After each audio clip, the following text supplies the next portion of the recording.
for Monday, March 7th. Welcome, everyone. If you could please silence your cell phones, that would be wonderful. Clerk Schultz, please call the roll. Chris Barnett. Here. Donnie Steele. Here. Penny Schultz here. Brian Burney. Here. Julia Dalrymple. Here. Mike Flood. Here. And Kim Urbanowski. Here. Okay. We are all present and accounted for. I can just get the right page of my notes up here. Thank you, everyone, for joining us. As mentioned, this is our regular meeting, and we're glad you're here. I'll try to put things up on the screen that are of interest as we go through the meeting, but everything that we see, we're looking at up here, you can see on our website, so everything's published there for you as well. We always start our meetings with an invocation and pledge of allegiance. We have some very special guests here tonight from the Lake Orion High School Unified Basketball Team, so if you guys are comfortable, we would love if you guys wanted to help us start our pledge after the prayer.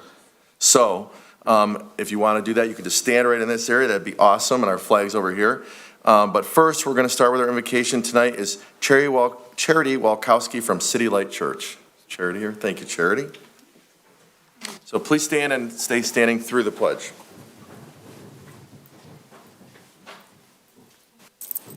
Dear God, your word says that you are a lamp for our feet and a light to our path. Lord, be our guide, guide our thoughts and decisions. We thank you for this new building and the opportunity to meet together to serve this community. We thank you for every member on this board and their willingness to serve. And we pray for every voice that they're heard tonight, Lord, and that this meeting runs smoothly and orderly. We pray for our country, we pray for our world, Lord, and we pray for our families and children. And we ask for your perfect peace and protection. In your name, Jesus. Amen. Amen. Amen.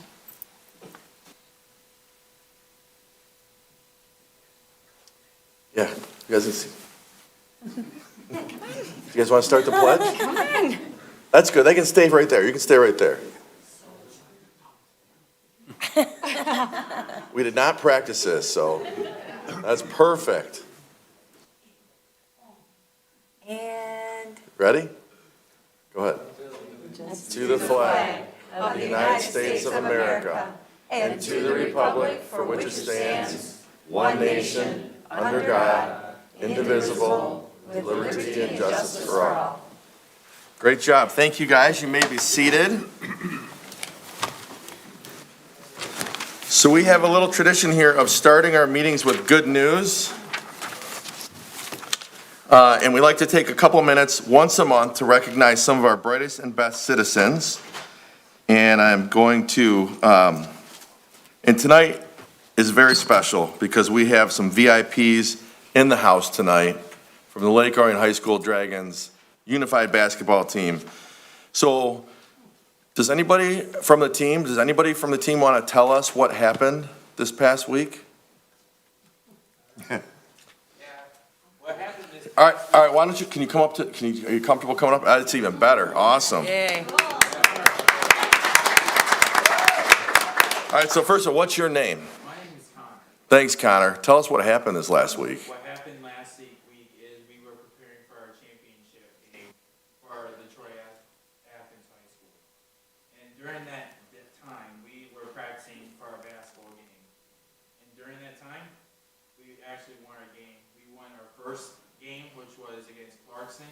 Second game was against Rose, and we lost against them, but we came back up again and won against Royal Oak, and then third, the final game, which was Troy High. So, is it right? Your coach told me you guys are the champions of the OAA. Correct. You guys are right here tonight? All right.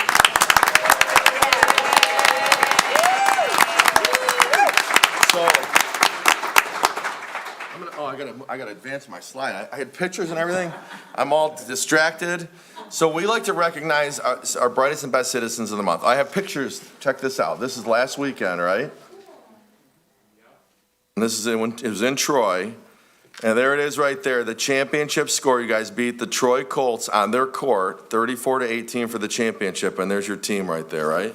Correct. All right, now I'm gonna come down there. Yay.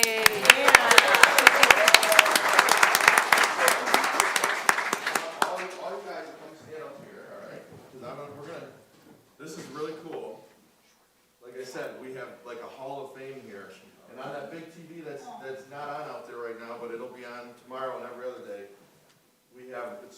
to our Citizens of the Month. And so for this month, I want to tell you that our board, all these people up here, are gratefully, I'll start over. The Charter Township of Orion Board of Trustees gratefully expresses, turn the mic on, its appreciation to the Lake Orion High School Unified Basketball Team for their hard work and dedication in representing Lake Orion with distinction and grit in bringing home the OAA Basketball Championship. So we present to you the Citizens of the Month Award today on the 7th day of March, 2022. Congratulations.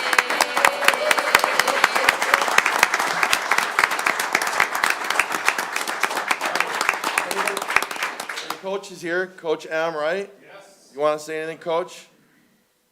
Well, thank you very much for having us here today. I can tell you that coaching these guys here is always an exciting experience.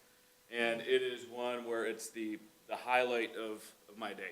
Watching how much these guys have grown, both athletically as well as socially here since the start of the season is truly something to behold. If you come out to one of the games or you watch one of the games, video recorded, you are able to see the pure joy of sport come out. These guys come out every single day and play hard, they work hard, and all of your guys' practice and hard work is what led to that final outcome right there, 34-18.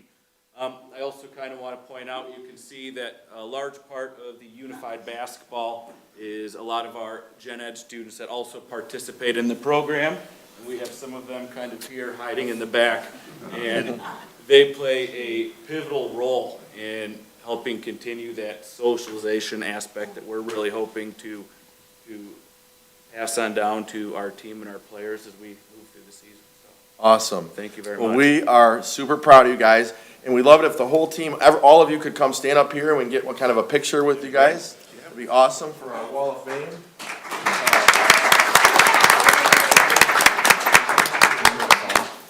Sam's got it, Chris. Oh, Sam's got it, never mind. I was gonna make the lieutenant do it, but. Stand up. Group shot here. Everybody smile. Jeez. All right. Cool.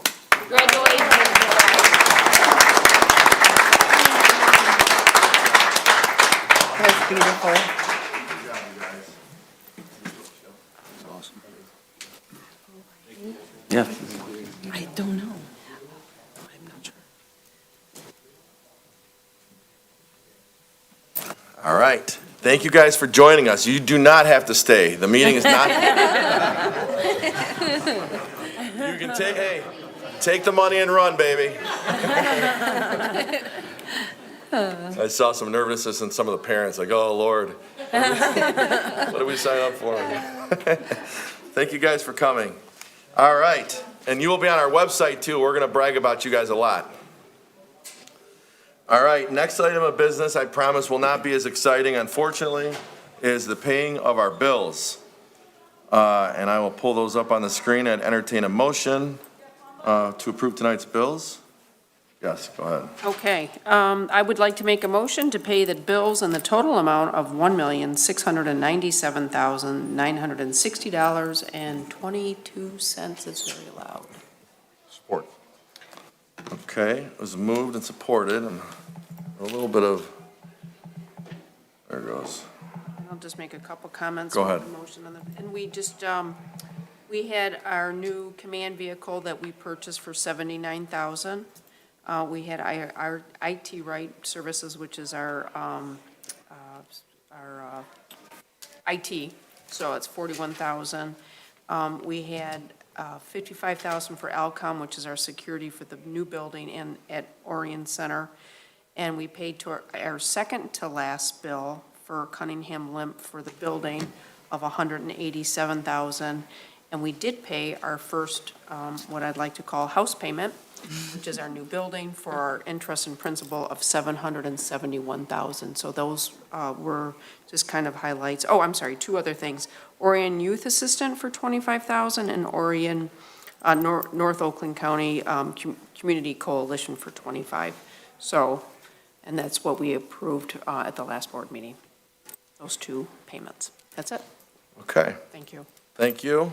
Any other comments or questions from any member of the board? We have 19 years left. One down, 19 to go. One, yeah.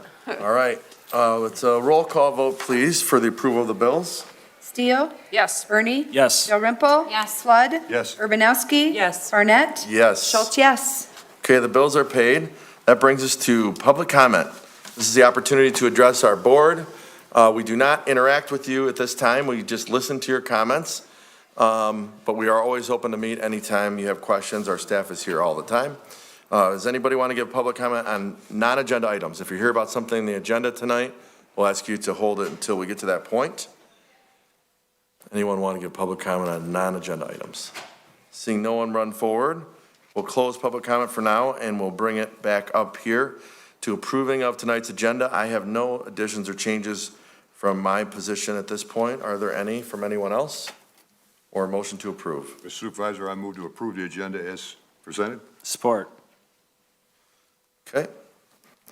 Moved by Flood and supported by Bernie. Comments, questions?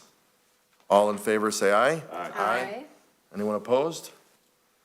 All right, we have an agenda. Next item on tonight's agenda is the consent agenda, which consists of the following items.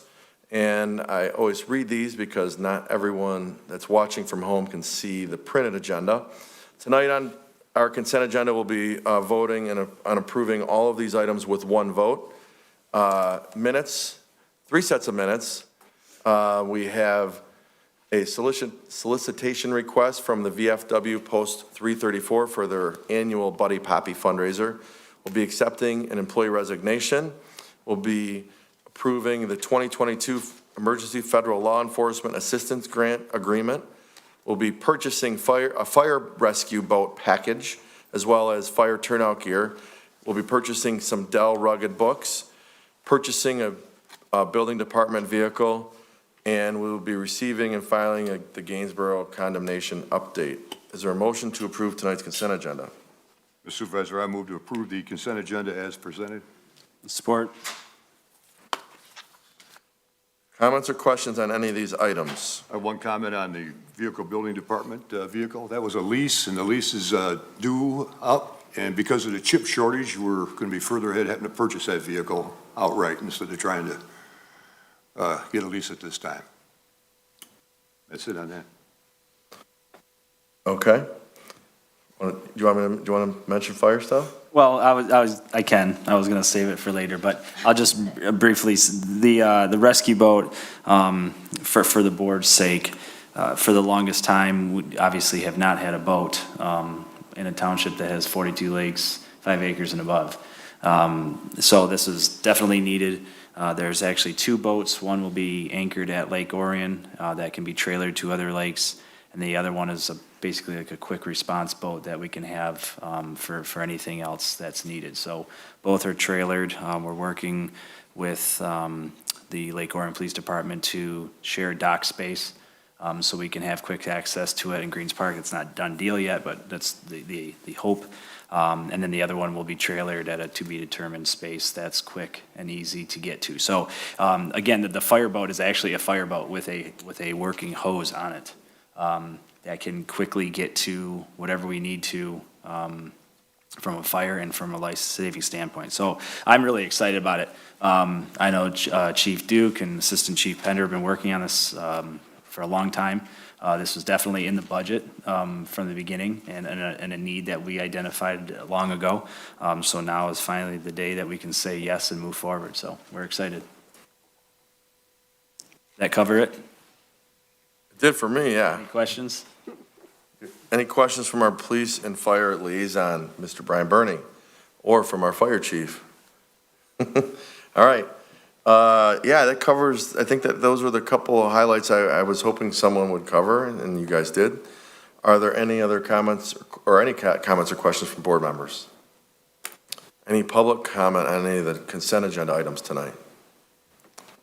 Seeing no one come forward, Clerk Schultz, would you please call the roll on the consent agenda? Flood, Yes. Urbanowski. Yes. Barnett, Yes. Schultz, yes. Steele, Yes. Bernie. Yes. Dalrymple. Yes.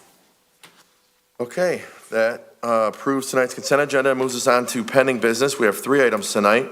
The first item is a case referred to us from the Planning Commissions. It's the Planning Commission case 2021-78, the Woodlands PUD Concept and Eligibility Plan. It's on page 220.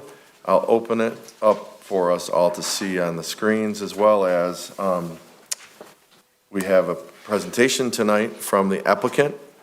So the Planning Commission is requesting board action on the case. This is a PUD, so there's several steps to the process. It goes to the Planning Commission first, then it comes to our Township Board. We did hold a joint public hearing on February 2nd. And then later in that same meeting, the Planning Commission passed a motion and forwarded a recommendation to the Township Board to deny the planned unit development on the plan's date stamped January 5th, 2022. So you can see below there and in our packet, I know the board has had the opportunity to review this for several days, the several options that we have to look at tonight. We did receive word from the applicant that they had taken the feedback from the Planning Commission meeting and come up with some things they wanted to discuss with our board tonight. So at this point, I will open their presentation and let the applicant chat with us about whatever he wants to chat with us about. So if you could please introduce yourself, and I will do my best to just scroll through these as you tell me to. Thank you, Mr. Supervisor. So my name is Michael Wayne. I'm a partner with Detroit Riverside Capital. I've been in front of all of you before at some of our public hearings, but we're excited to share with you some additional information about the Woodlands project this evening. I want to make it clear that we are not here seeking approval on the same plan that was denied by the Planning Commission. We recognize that asking for approval on a 7-0 denial is an uphill battle and one that we do not want to face. We understand this is a collaborative process, and it's extremely important to take the feedback into consideration. And through effectively 3 rounds of iterations on this project, we've really worked at every stage to accommodate the feedback and transition the design into something that falls in line with what's in the vision of Orion Township. And so tonight, we're going to share with you some of that feedback, some of the ways that we've worked to accommodate that, and ultimately seek to share our new design with the Planning Commission once again. So I should start by saying that since the Planning Commission meeting, we have had a number of conversations with a number of different people, from city staff to Supervisor Barnett to various consultants, and really worked to get as creative as possible so as to mitigate some of the existing challenges that we face. We've been at this project for a very long time, about 7 months, and have spent a considerable amount of money pursuing this project. And the only reason I mention that is purely to show our commitment, not to suggest that that's a justification for approving us, but I'd like all of the board to know that we're extremely engaged in making this project happen, but doing so in a way that fits with the vision of Orion Township, and so we're working to adapt to that as best we can. The opinions that you share with us tonight will ultimately determine if we move forward. Our goal is to get some positive feedback regarding the changes that we're making and to understand that we're moving in the right direction. That would be more in line with a plan that could be approved by the board, as opposed to the result of what we received at our last time at Planning Commission. As it relates specifically to this site, it is a very challenging one. It's oddly shaped. There's, I can't even name a shape that defines it. It's rather unique, but in doing so, it lends itself to some creative things. And so we'll get to those in a moment. But ultimately, we feel that building multifamily on this site is not only the best use of the site, but frankly, the only one that's feasible. And so we will describe that here tonight. Supervisor Barnett, if you go to the next slide for me, please. When I mention feasibility, it's a very important thing that we assess every time we pursue a new development. Seeking zoning changes or PUDs is a challenging process, and so if we were able to build something that complied with the zoning ordinances, we would certainly pursue to do so. In this case, it's unviable to do so. And so what's on screen in front of you is effectively what's warranted by the existing zoning ordinances. So the plan on the left is what we call a density plan in the submission, so it complies with the ordinances. And when we look at building a site like this, the challenge is the economic viability. In addition to that, there's also some high water tables and also some challenges related to the fire code that make putting a plan like this, bringing a plan like this to life extremely challenging. The costs that are listed on the right side of the screen describe what it would take to build this project. And so as you can see, when you add in earthwork, utility improvements, roadway installations, and the cost of the land, we get to a total cost of somewhere in the neighborhood of $8.5 to $9.5 million. The existing zoning only allows for 26 residential units. And so if you look at that on a cost per unit basis, it would equal somewhere in the neighborhood of $350,000 per lot. Mind you, that's raw cost. So from there, then you need to build a house, and using a generic rule of thumb of about 25% of the value of the home being the land, these would need to be not multi-million dollars, but well over $1 million in order to justify the cost of the improvements on the site. And so this is not a $1 million home site. There's a couple of places in the township that fits, and this, in our opinion, is not one of them. Mr. Barnett, if you go to the next slide for me here. This is an example of sites that are very similar to what we could produce. This was a recently completed project in the township, and as you can see, a number of these homes sold in the mid-$500,000 to $600,000 range.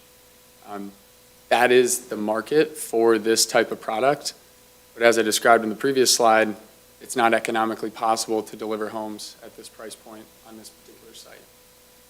Now, I want to make clear that our reasoning for bringing this up is not to suggest that it is a justification to approve the project. It's simply the reality of this site and the reality of the cost climate that we're in terms of construction. So in order to develop this site, it needs to be more dense. And so we feel that multifamily is the best way to do so. Mr. Barnett, if you go to the next slide, please. The reason we feel so passionately about multifamily in this community is because the existing supply of multifamily is completely absorbed. These are 6 key existing products in the community, and across the board, they're completely full in most cases with wait lists. And so when we look at the existing supply, we feel that it's at capacity, and for a growing township such as Orion, this means that new product is necessary. Go to the next slide for me, please.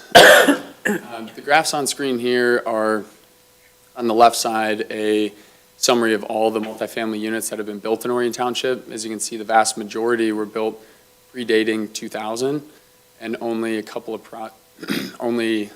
hundred units have been built since that time. What the graph on the right shows us is that as soon as new projects or new apartments are built in the township, they're immediately absorbed. That means that they're immediately rented. And so we can see that there's clear demand in this market, and there's clearly a restricted supply. So we wanted to reiterate this point because it's part of the reason that we're so passionate about bringing multifamily to Orion Township. The existing supply is really bursting at the seams. And that's before we take, a GM investment that's bringing multiple billions of dollars and thousands upon thousands of jobs to the community. And our question to the board is, where are those people going to live? This site happens to be just about a mile from that site and would serve as the perfect option for a significant amount of those new employees in that one example of that one new business could serve as housing. And so, again, we're very passionate about bringing multifamily to this community for those reasons. Now, we've been through a long process with the township. What's on screen in front of you is where we began this journey. And so initially, we were proposing a concept that was 190 units, and it was initially only proposed on 21 of the 27 acres that we're now proposing the site on. And so in this case, the project was much more condensed. The adjacent 7 acres was being reserved for additional future development. And what we did since then is Mr. Barnett, next slide, please. What we did since then is recognize that that adjacent 7 acres was important for effectively spreading the site out. And so in our second iteration, we were able to remove 24 units from our proposal. So we went from 190 units down to 166. In doing so, we also relocated some of the parking, and at that time, we had a restaurant incorporated into our design. We were also able to significantly increase the buffers near all of the adjacent residential uses, which was a key issue that the Planning Commission and members of the public touched on during our multiple public hearings and trips to the Planning Commission. And so these moves were made in an attempt to increase those buffers and also to incorporate more land so that we weren't creating the opportunity for even more development on this site. We recognized that proposing this amount of units across the full 27 acres was a better fit from a density perspective. And in coming down to 166 units at 27 acres, we felt in line with the RM1 density amount, so that's 6 units per acre. And so at 166 units and 27 acres, this concept falls into that density category. But as you've seen, this concept was not to the satisfaction of the Planning Commission. And what we've understood now is that there's still some areas that it's deficient as far as its buffering and some additional requirements related to some of the existing RM1 ordinances that this concept was not compliant with. And so what we've now done is work to eliminate those non-compliance and reform the design so that it can be compliant across some of those RM1 categories. And so, Mr. Barnett, if you could go to the next slide for me, please. What we've developed with this third concept addresses a lot of these key issues. First, the west buffer. So what you can see in the green bubble on screen is that initially that buffer was only pegged at about 12 feet. We recognize that, despite it being a vacant open field next to it, it is still a single-family home, and we understand that it's important to increase that buffer along that perimeter.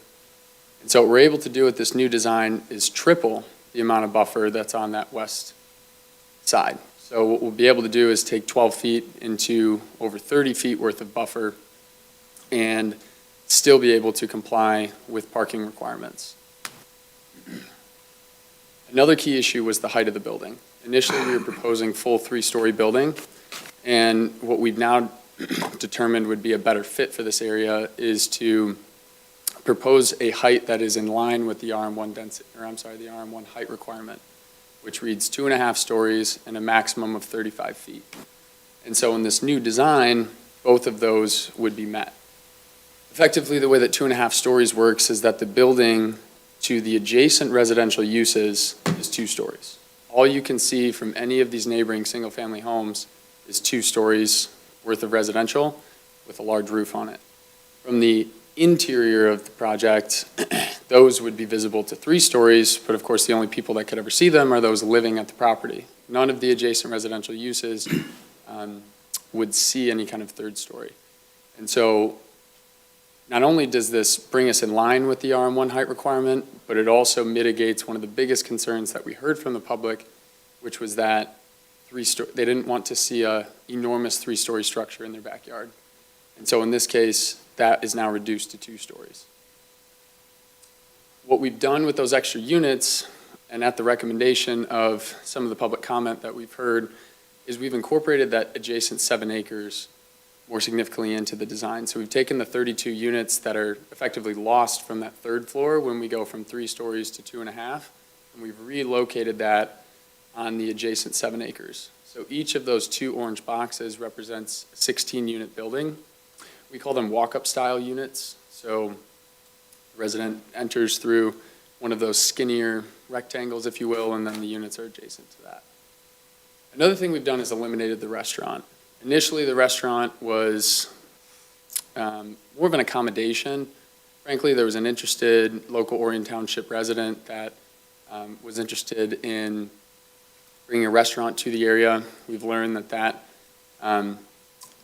was deemed to not necessarily be the best place for a restaurant, and it was shall I say, complicating some of the other aspects of the project. And so we've decided to just eliminate that to simplify the design and keep the entire project purely residential.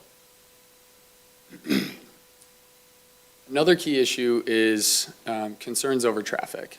And so by eliminating the restaurant, we eliminated over half of our traffic volume. I know it sounds a little bit interesting that a 4,000 square foot restaurant would represent half of the traffic volume from the site, but through our number of different traffic studies, through our traffic consultant, we've determined that to be the case, and that study is available to the public and to the members of the board if you'd like to take a look at it. So by eliminating the restaurant, we've cut half of our traffic volume, or near half of our traffic volume, obviously further eliminating or mitigating that concern of overpopulating this area with traffic. Another change we made was to make the Walden Road exit from the site a right turn only. And so apartment dwellers will not be able to turn left toward Lapeer Road out of the Walden Road exit. If they wish to go down Lapeer Road, we'll simply take the Lapeer Road exit. But making this Walden exit a right turn only forces all the traffic that's going to come out of this development to the west and prevents it from exacerbating the traffic issue at the corner of Walden and Lapeer. We've also tried to really create the allure that the Lapeer entrance is the dominating entrance, and so it was recommended that we add a boulevard to the Lapeer Road entrance to kind of fortify it as the main entrance to the property, and so we've done that as well.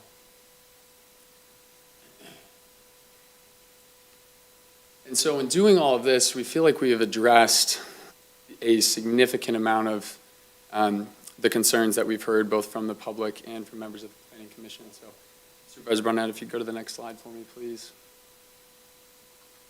I'm trying. There it goes. So as I was explaining about the height, the diagram on the left side depicts that. And so on the left side of that diagram, you see that there's two units on top of one another with the roof running adjacent. So all of the single-family homes, the adjacent condominium community, and again, neighboring single-family homes, would view this as a two-story structure. The third story only appears from the interior. The photo on the right is a photo of the Indian Lake Village apartments that are adjacent to the Woodlands proposed site on the east side of Lapeer Road. And these, to our understanding, were constructed at this 2.5-story height requirement. And so when you look at that building, it's similar in terms of the structure itself, not similar in terms of the facade that we're proposing, but just to give you a visual representation of what a 2.5-story building will look like, we've included that as well. Next slide, please. What's on screen here is not a proposal that we are, it's not a concept that we're proposing. What this concept represents is what a Rm1 compliant design looks like. So in order to perfectly follow the ordinance of Rm1, we would need to effectively develop the full 27 acres of the site. In our proposal, we provide for about a 12-acre nature preserve to the north portion of the site. This does a couple of things. It creates a significant amenity for all of our residents and also members of adjacent residential areas, and it also prevents us from needing to construct on this portion of the land, which of course is adjacent to a number of condos in that northeast condo community. And so if we were to pursue simply a rezoning to RM1, a design similar to what you see on screen is likely what would get built. We feel like our proposal takes a unique site and adapts it to its best and most optimal use while doing something that we understand is extremely important to the township and conserving a significant amount of nature in the process. So we are not here proposing an RM1 rezoning. We feel that a PUD is most warranted both due to the complexities of the site, but also because we want to grant the township the ability to see exactly what they're getting out of this project. We're simply to propose an RM1 design and be granted the approval for the rezoning, then we could simply propose anything that complied with those ordinances, and so that is not our intention. Our intention is to give full transparency into what we're proposing and what we intend to build on that site. So this slide is meant to be an example of that. So I mentioned concerns, and some of what's on screen here are comments that we heard from members of the Planning Commission during our recent deliberation. These are items that we feel warrant a little bit more discussion or may have been out of context, so we wanted to add some commentary to these. Architectural design is not high-end. It does not include carports and balconies. We have both carports and balconies proposed in the new concept. Balconies were proposed also in the previous concept. Of course, we feel the design is extremely high-end, but that's a rather subjective opinion. We understand that everyone's entitled to their opinion of high-end architectural design. We were told that preserving land that already contains wetland is not a community benefit. We struggle to see the logic in this because to us it seems that wetland area would be the most significant areas to preserve. And so when we started this entire process, that was something that was critical from the start, was to preserve the areas of this site that are adjacent to wetland areas. And we feel that that's an enormous public benefit, both to preserve that land and then also to create this amenity space for both our residents and our neighbors. Building height in excess of ordinance. Of course, this is no longer the case. We now comply with the ordinance. Site plan has reduced buffers and harsh transitions between existing R2 uses. I mentioned the west buffer that we've now tripled. We have also brought the height in line with the ordinance so as to comply with the surrounding areas. And so we feel that we have identified or addressed this issue as well. Distance to parking was basically the measurement between that adjacent parking area that was on the 7 acres to the door of the apartment complex, and it was over the required 300-foot maximum distance for that stretch. And so by relocating the 32 units to that adjacent 7 acres and relocating some of the parking, we're able to eliminate this from a concern and ensure that all parking spaces are within 300 feet of the residential units. Restaurant has no design criteria. As I mentioned, we have eliminated the restaurant, so this is no longer a concern. There's concerns with stormwater and the effects on the environment. Quite frankly, on this topic, we have to defer to our engineers. They're the experts on this topic, and in their preliminary study, what they found is that the discharge rate of the site currently, as compared to once this project is developed, the rate at which the water discharges from the site would be reduced by 80% compared to what it is today. So currently it's vacant land and the water goes wherever it pleases. Once the development is built, we're able to control the flow of that water into the necessary detention ponds, and we can reduce the rate at which it flows onto adjacent properties.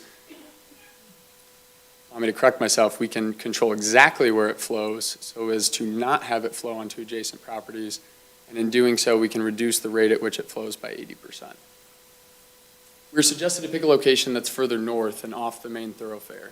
There's a couple of issues with this. The first is anything that's further north is going to further exacerbate the traffic problem in Orion Township.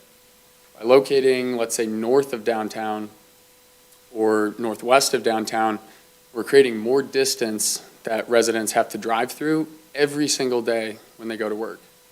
This site is located in the lower third of Orion Township, and it's right next to a major thoroughfare, which is actually a requirement, as I read it in the ordinance, is that any any PUD project needs to be adjacent to a major thoroughfare. So obviously we check that box with the Lapeer Road, and we also feel that a site that's further south in the township is actually more conducive to multifamily because it allows the traffic to not have to pass through the upper 2/3 of the township.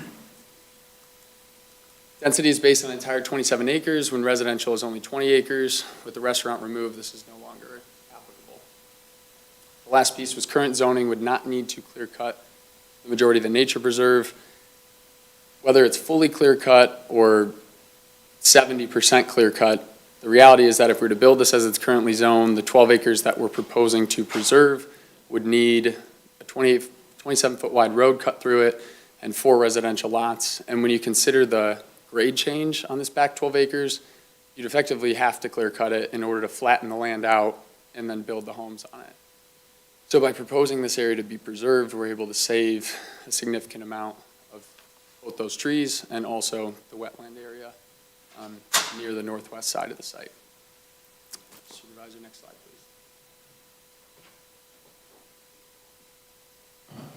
So I mentioned some of the commentary that we received during the Planning Commission deliberation, but what's on screen here is the actual motion to deny.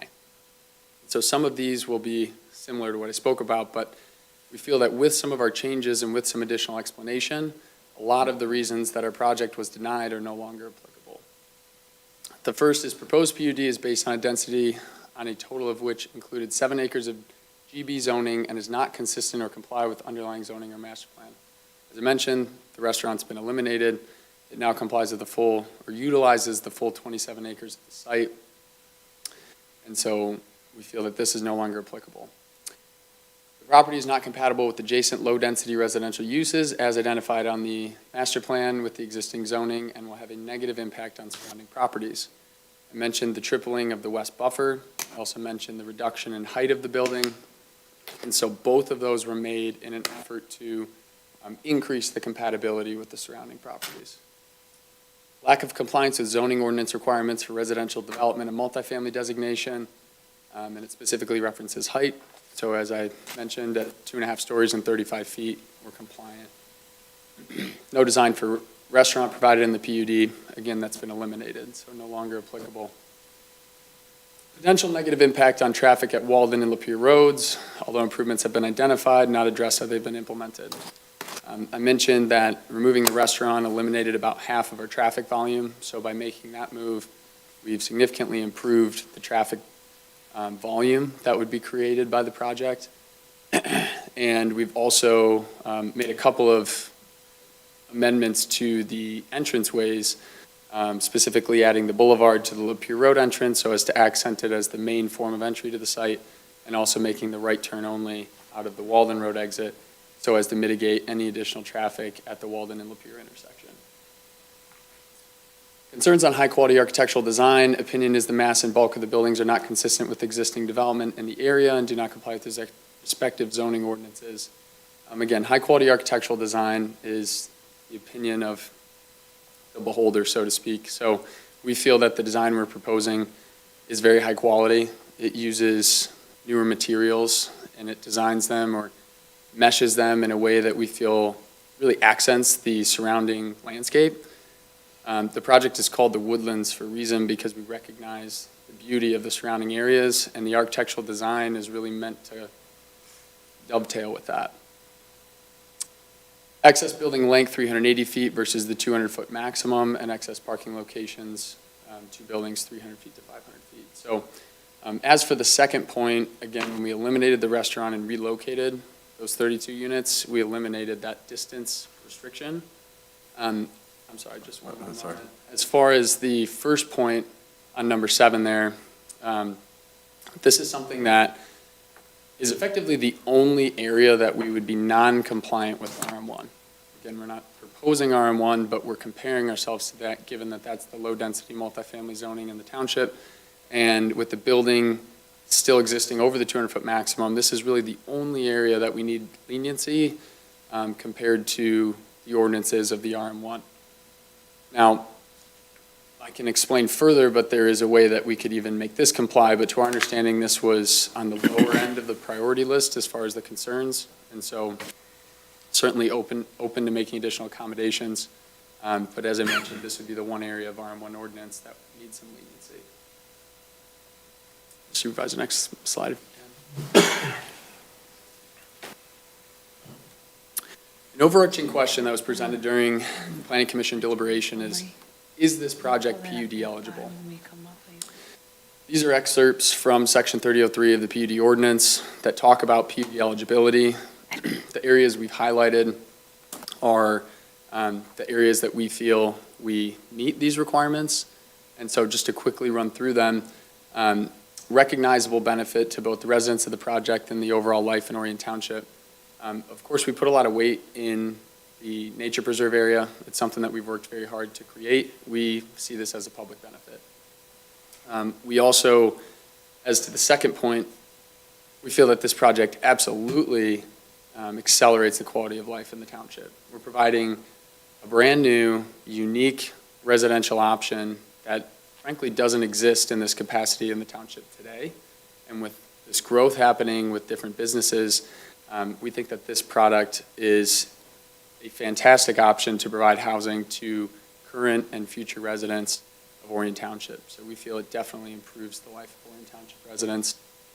As I mentioned, density impact shall not result in an unreasonable need for impact to public services, facilities, roads, and utilities. So I touched on stormwater briefly. Again, we not only are not exacerbating a stormwater issue, we feel as though we're improving it by about 80%.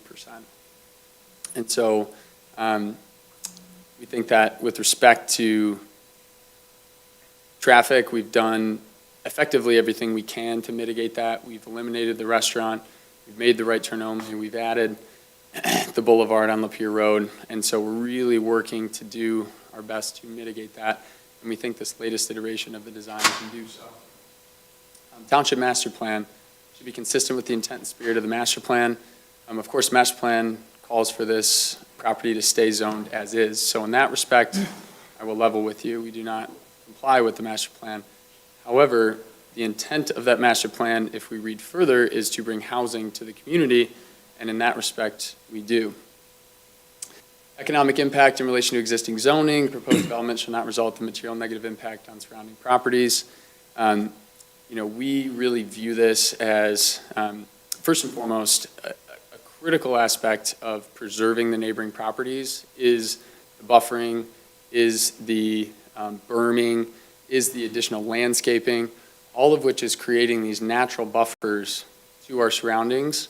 And in doing so, we're effectively blocking the vast majority of the project from the neighboring areas. We also have some data to support that communities that consistently provide an adequate amount of multifamily options tend to see higher home appreciation values over time. This is more of a macro concept, but when you have a sufficient supply of apartments, it really adds to the health of a community because it provides diverse options for the residents and gives them flexibility and choice to move within the township rather than go find something else outside of the township. Guaranteed open space, we, in my humble opinion, hit this one out of the park. We have over 12 acres of nature preserve, as mentioned. There's an additional 4 acres that are preserved on the adjacent 7 acres, which exceeds the required amount of open space by about 4 times.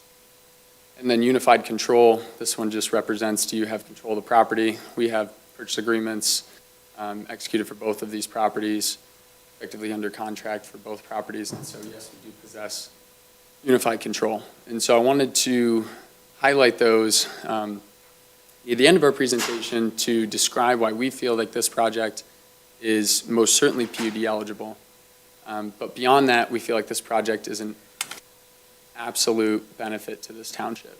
We're going to be bringing significantly undersupplied multifamily to an area that is, in our opinion, desperately in need of it. And so we're here tonight seeking your feedback regarding some of the changes that we made or some elements of the initial design. We're, again, very, very concerned with ensuring that we're listening to the comments of the board and able to incorporate that as best we can. So our request is ultimately to hear your feedback and to get a sense that we're moving in the right direction with this design. We understand that you can't approve this design here tonight. It needs to go back through the required processes, and we certainly understand that. But we would like to get a sense of confidence that this is moving in the right direction and that the changes that we're making are being well received, and that if we were to go back through the planning commission process, that hopefully making these changes would help us yield a different result. So, Mr. Supervisor, if you could just probably put it back on the site plan there. I would love to open it up to board member comments or questions. Thank you, Mr. Wayne. I'll go to Clerk Schultz first. Okay, so thank you so much for coming again to the Township Board. And I'm thankful you want to invest in our community. I believe what you're presenting to us is a reasonable request with the third concept of 166 units. That's my bottom line on that. I think that it's really important that we do provide a place for people to live rather than going outside the community when they're working in the community. It was interesting to me when we presented through the joint public hearing that was held that you were answering a question, where are they going to live, before we were even asking it with the General Motors improvement. I think that's a really big deal, that you're bringing something to us that lets us consider housing people that want to live here. Everybody wants to live in Orion. It's a great community.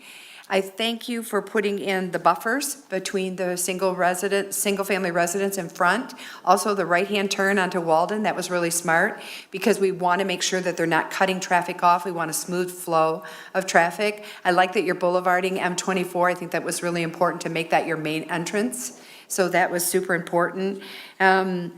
I think going from 190 units down to 166 units shows your earnest attempt to comply with what we're asking you to do.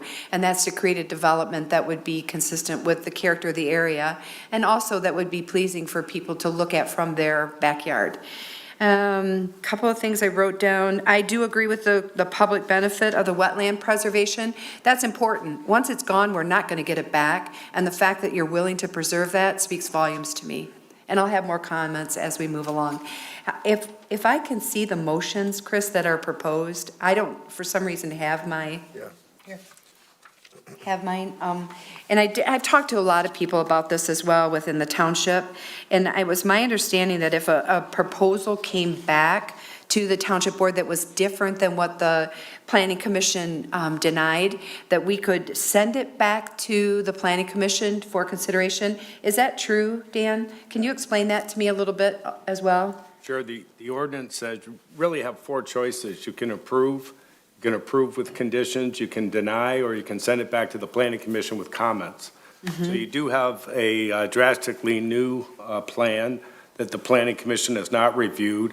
It would make sense to send it back to the planning commission with comments if the board's inclined to do that. So while I have the floor, and while I've made my comments, I do want to make a motion to refer the concept and eligibility PUD back to the Planning Commission for PC 2021-78, The Woodlands, located on a vacant parcel located east of 310 Walden Road, parcel ID number 0923-351-024, and 3030 South Lapeer Road, parcel ID number 0926-101-021, for the plans date stamped and received February 5th, 2022, with the following comments. And I did make my comments earlier, but I'd like the board to add to that as well. But that's my motion.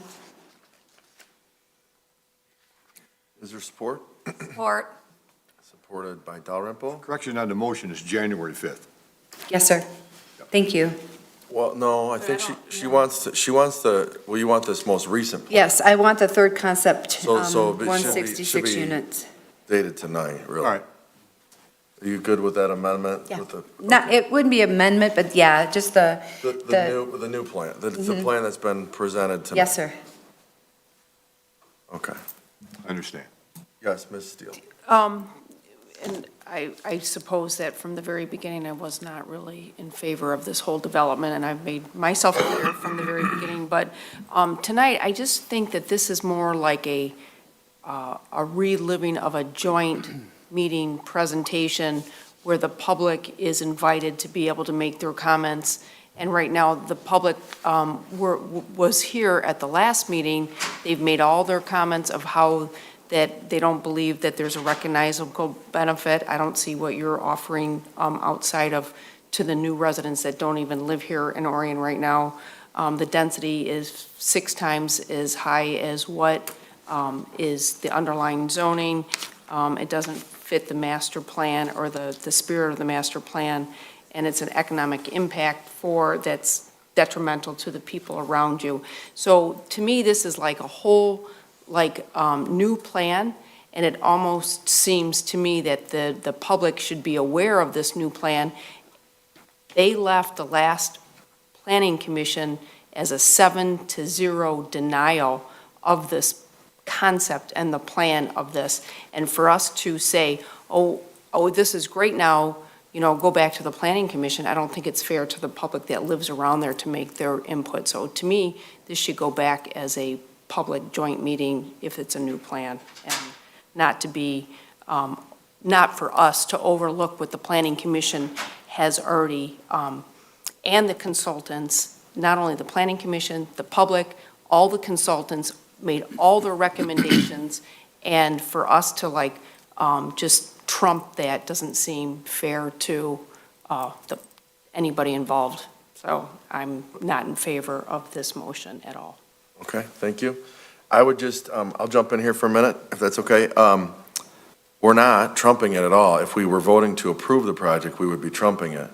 We're voting to send it back to them to consider this with our comments and with the new design, which, looked at them, I watched the meetings, looked at the minutes, looked at the concerns, density, traffic, height, building length, parking.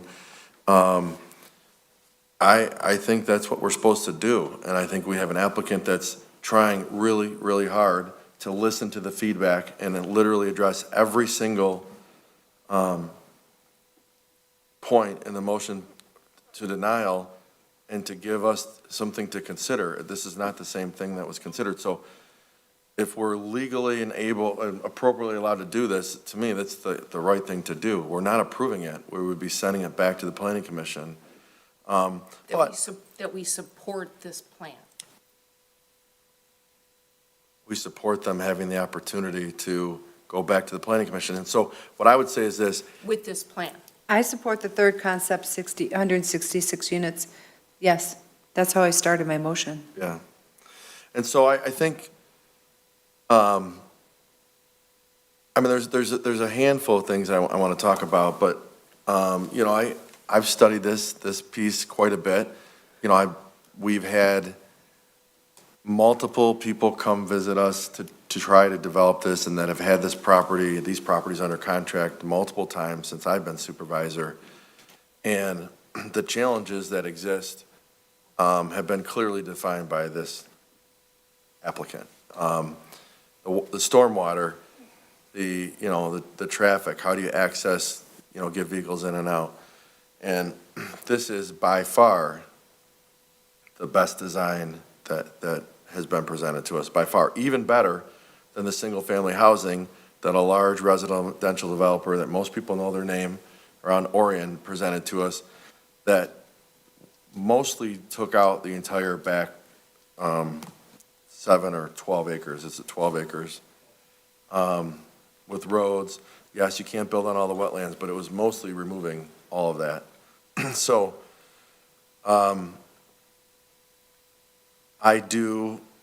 next item on our agenda is the, review the draft master plan update. One of the areas that I wanted to talk about, and we've talked about it with this planner that we hired, was this concept of having multifamily on the major thoroughfares and having it buffered out. This is the second busiest road in Oakland County. It's south of a Home Depot. It's a property on the north end. It butts a Home Depot. I just think that if we think it's going to ever be developed as single-family residential, it won't ever be.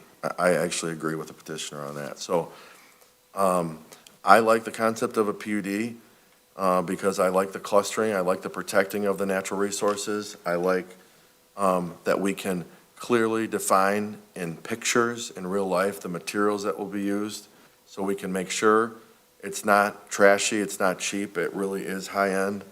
I've done the same research that the applicant has done, and frankly, I talked to General Motors last week, and they have concern, not specifically about this development, so I want to be very clear on that, but I have concern about that we need to make sure we have diverse housing and we have available housing. So this is a really tough site, and a lot of it has to do with the water. I can tell you that that stuff needs to be worked out, and that's going to be, we rely on our consultants, OHM, to make sure that what Mr. Wayne said is true, that the site is not going to detrimentally affect the people around them, because I wouldn't support it. It's hopefully going to be an improvement. So that is something I would need to see before I would be able to give like a final thumbs up on this, because I know I've talked to a lot of the residents in the area and know that the stormwater is of great concern. So we want to make sure that that happens. I see this applicant as trying to literally address every item of concern that the planning commission came up with. So I think this makes a lot of sense to send back. The one other piece I wanted to share too is that the buildings, or ask a question, I guess, the buildings, the main mass of the buildings, those will all have elevators? There'll be an elevator located in each of the two buildings. So just a point to think about, there are very few multifamily units, rental or for purchase, that are handicap accessible in the entire township. Including, it was mentioned, the Indian Lake across the street. Most of the existing multifamily have stairs up and down and as part of their setup. So I do think it's important that we think about that as well and have diverse housing stock. And I like the concept of having handicap accessible rental housing available, in my opinion. So I definitely support, this wasn't a couple hours work. I mean, this is, we're not giving an approval, but this is a point where we need to give some idea, like, and I don't know where this, if not this, what will go on a site like this? I mean, the easy sites in Orient are gone and developed, and I'm not for building on every square inch of our community, but we have to be real also, that we are gonna need some additional housing, and if you can't put something like this right off the second busiest road in Oakland County, I don't know where you can put a nice multifamily community. So those were some of my comments, and I do support the motion to send it back to the planning commission. Mr. Flood had his hand up a minute ago, and then I'll come back to you, Penny. Regarding the PUD, as our attorney said, this is a lot of steps in this process. This is not our first rodeo on this. What I base my vote on, this recommendation to go back to the planning commission, does not mean I'm giving it my approval. Going back to the planning commission. When I first saw this, I'm glad you brought in a revised, because I'd have voted no, deny, on the original concept. Our planning commission does a great job. I always look at the votes. I watch those planning commissions religiously. Sometimes there might be a 4-3 vote. Sometimes there's a deadlock if there's not enough, and we've had to make tough decisions up here. Ultimately, this plan will be coming back again to us with a recommendation, and this board here will make the final thing on it. To Ms. Steele's statement, it's truly a shame the public doesn't do their due diligence by following through this PUD process. That's why we hold those public hearings, and things are published in the paper. It's incumbent upon the public to pay attention too. Because once that goes through that public hearing, it doesn't have to go back to another public hearing. You heard the planning commission say that too. You know, the public shows up, they wanted to talk about, wait a minute, you had your turn to talk. This being a 7-0 vote, and I'm glad to see you address those 7 comments that were in the motion. Now, I have the faith in our planning commission to go over this with you. What that recommendation would be, I have no idea. But they are the experts, and also we have our expert consultants. And so, and it'd be fair to both the developer and the public. I have no problem sending this back. One thing I will say is, I think there are other areas in this township. We have the Biz District, we have a Baldwin Road corridor over there we're trying to develop, that something like this would fit in perfectly. I mean, well, that's just my comments. That's it. My question was just timing. Tammy, what does this look like? When would the planning commission first take this up? We would have to have the plans, the revised plans, 3 weeks before a planning commission meeting in order for them to be re-reviewed. So the ball would be back in the applicant's court to get us the plans, and then it would be whatever available agenda is 3 weeks from that time. Thank you. You're welcome. Julia? I just wanted to say thank you for coming back and bringing us something else to see. I like that you thought about the buffer, the height, the traffic, a lot of the things that the public talked about. So I'm appreciative that you took more time to think about that. And also to welcome the public back, to give more feedback once this gets out there and they can see it. I mean, we always welcome feedback from everyone to be able to make a great informed decision for our community. Just a question. Yep. For, it's actually to Dan. So when you say okay, and it goes back to the planning commission, so is it already okay for them to have 166 units? And that's what they, so provided that they make the plan and it's accessible and it passes all, you know, the fire and the police and all the different steps that they have to go through, is 166 a yes, going back right off the bat? I would say no. It's coming to you for concept approval tonight. Concept means that you agree with the density and the eligibility of the project. If the planning commission felt for one reason or another that they would only recommend something less than 166, it still comes back to the board, and you can follow the planning commission's recommendations or not. The way I would describe it is there would have to be a pretty good reason why this board would go below 166 units after tonight. So basically, we're agreeing to the 166 density at this point, which is one of the major concerns. Right. Now, there's a process, and something might come up in that process that cuts that down, but essentially, if there's no good reason, you're agreeing to the 166. Which, and just to state is if it's, the reason I'm okay with that is because it's, a lot of these PUDs that have come to us have tried to do more density than RM1. This, correct me if I'm wrong, but the way I have my notes from the last meeting is 166 is the same density allowed by RM1. Is that right? No, it's 6 times. Tammy, what is that? How many units does RM1 allow per acre? 6 units per acre 6? is what RM1 allows.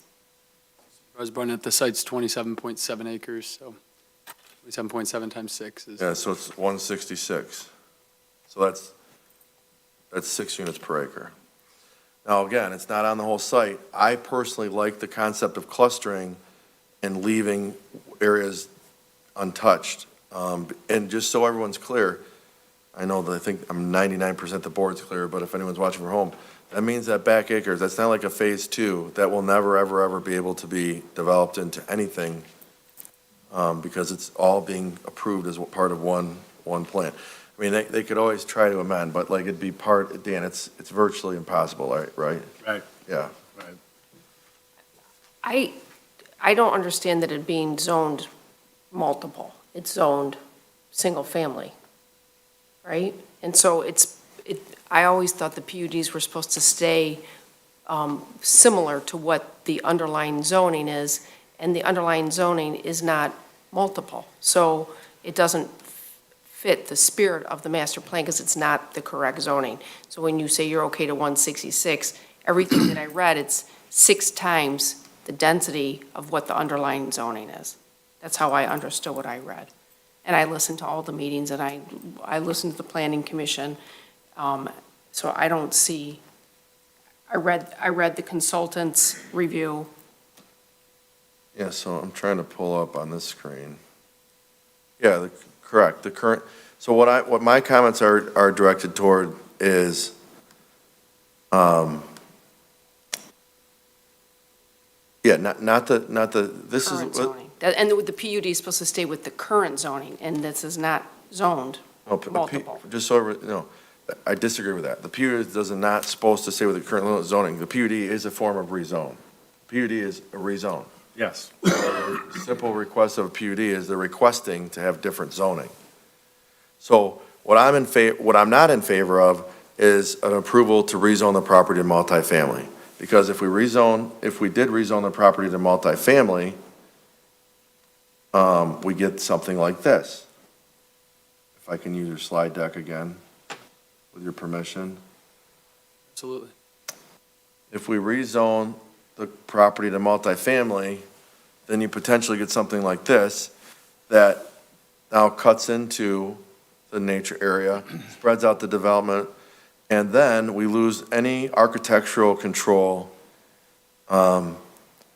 because they just have to comply with the minimum requirements of the ordinance. They In can, the they elevators. can put the clubhouse any place they want, they can put the tennis courts and the pool any place they want. They can do the minimum requirements of the ordinance. If But that's not what it's. that's not the, I agree with you. But it's The other approach is, if they rezoned a multifamily, they could do that. A PUD allows clustering, allows other things. If I could finish my original point, I'm not disagreeing with you, and I don't know why this map doesn't refresh and like come clearer. Maybe I have to zoom in more. I'm just, what they pointed out in their presentation and what's been discussed in other meetings is, I mean, coming north up 24, it's basically commercially zoned, office professional, or PUD, which is multifamily, until you get to this. This is the first single family on the 24 corridor going north. And it is surrounded by, across the street's multifamily, north of it's multifamily. Then you have additional multifamily and commercial with Home Depot. So I'm not disagreeing with you, Ms. Steele. This is a mixed-use zone property, zone commercial and also zone single-family, but it abuts multifamily. And I don't see anyone ever building single-family houses fronting on M24. And I think that when I give my comments for the master plan update, I think that should be considered. And when we brought on Giffords Webster, they talked about having multifamily on your main thoroughfares and then spreading out to, having that buffer. So I wasn't trying to trick anyone, but I think that there's, and then the last thing I'll say on this all is that I started saying this and I got sidetracked earlier, but I called most of these, and that's a fact. There's no vacancy, 0 vacancy. There's wait lists in most of these. And the one thing you didn't cover in the presentation tonight, but I have notes from before, but can you mention what your proposed monthly rental rates would be? So the property would be a mix between 1, 2, and 3-bedroom units. Those rents would range from $1,500 a month to $2,300 to $2,400 a month. We've done an analysis in the past and presented some slides, and I'm sure those exist in the public sphere, and we're also happy to share them. But when you compare a $1,500 a month rent with the income requirements that are required to qualify for $1,500 a month rent, it basically means that the minimum income level would be in the $55,000 to $60,000 range for annualized income. And so a big concern of a lot of the public is, what are my neighbors going to look like? Is this subsidized housing? Are we going to create a different type of demographic in my backyard? And the answer to that is the complete opposite. We're going to create the exact same demographic. Well, I should say it that way. We're going to create a similar demographic from an socioeconomic standpoint as what exists. In order to qualify for these apartments, you would need similar income metrics to qualify for a mortgage on a condo that abuts the site. So from that respect, we're keeping with the character of the sort of socioeconomic demographics in the area. But again, we feel that this could attract a piece of that demographic that may be looking elsewhere for this type of product and moving elsewhere because they can't find it here. One other point I wanted to mention to Supervisor Barnett's point of, that land being preserved in perpetuity, we would take that a step further beyond just agreeing to it in a PUD agreement. We would actually go through the legal process to deem it a conservation easement, which, Mr. Kelly, please correct me if I'm wrong, but I think that takes that even a step further and makes it even harder to ever build on it. And we wouldn't create that barrier if we ever intended to continue to develop the back parcel. Yeah, I think the board's familiar with those type of donations.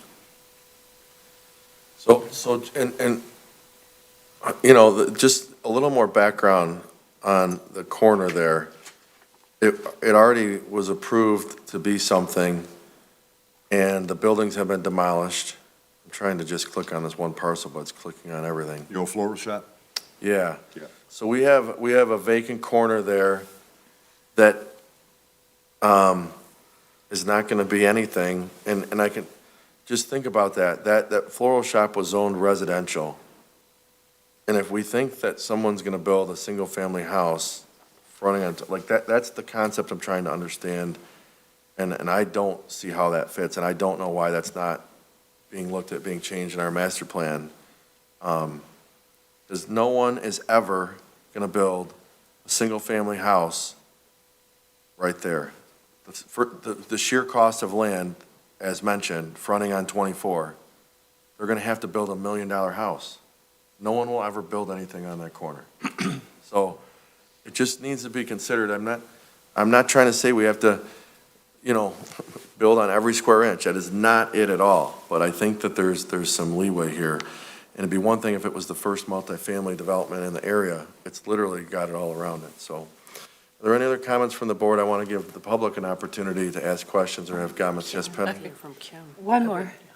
Oh, Kim? I'm No, go not ahead, hearing, go ahead. I'm not seeing hands, so I'm not trying to Sorry. tell people they have to talk, but No. go ahead. Just, we have to prepare. The General Motors is bringing in a multi-million-dollar investment in our community, and we need to prepare for that. That's responsible, and this is a great opportunity for us. Kim? I do have just one question for you, Mr. Kelly, is because this is technically the third iteration of this, and we did already have 2 public hearings. Would there be another one? Oh. It wouldn't happen. Okay, so, If the board on the public hearing issue, if the board remembers, we actually amended the zoning ordinance a couple years back that specifically allowed for the joint public hearing to be held up front, and then no other public hearings after that, as long as the quorum of the board was there. So it was intentional to have one public hearing because, as Mike said, the feeling at that time is that the public has more than enough notice of everything that happens after that. we did do 2 for this one. Well, the first one was No. denied, No, we did and then not. it was a reapplication, Mr. Kelly, as I recall. I can clarify, my understanding why we Amy's had the got her second hand was up. because we added land. Initially, we were at 21 Yes. acres and we added the adjacent 7 acres. Right, All right, thank all you. right? Okay. Okay, any other, Yeah, is, hold on, I'm not done. okay, I'm sorry. That's okay. I was just waiting to hear all the other input. So as you know, I am on the planning commission, and so I did vote to recommend a denial based on that last iteration. And I will say that you addressed pretty much everything that we were concerned about. I represent the voice of 6 other people, and I cannot say, I can tell you what I think. I'm looking at this, and you have addressed all of those things, and it would be interesting to see, if you're going to take out a little bit of that parking lot maybe, and how that's going to be fixed, and I don't know how the other, planning commissioners are going to respond, because some of them were concerned about the 166 units. My opinion is you pulled them more towards the Lapeer Road, and you made it more, I think that was one of my concerns, is that everything was back, and it was, not really on Lapeer Road, and you brought it there, so you addressed that for me. You addressed the buffers for me. We have been saying on the planning commission that we do need to approve apartment complexes. We do have to have that type of inventory. We have people that work in this building that live in apartment buildings. I mean, these are our friends, our families, our neighbors that need this kind of inventory. I said it before in many planning commission meetings. I had a family member move up here from Ohio, and there was nothing. I've said it before. And GM is coming, absolutely. I do appreciate that you addressed all of those things. Again, I can't guarantee that you're gonna get a positive response from all the other planning commissioners. And I don't like to go on what I originally said, or go back on the planning commission because I am here representing them. But this is still a process, and it is not any kind of indication of an approval at all. But I'm favorable to seeing what you can do with this. Donnie? Okay, so I'm just going to read what the Giffords Webster wrote in his PUD review criteria. And it just says, the PUD, the intent, the provisions of this sections are not intended as a device for ignoring the zoning ordinance and the specific standards set therein, or the planning upon which has been based. To that end, provisions of this sections are intended to result in land use development substantially consistent with the existing zoning and existing charter township of the master plan, with modifications and departures from generally applicable requirements made in accordance with standards provided in this section.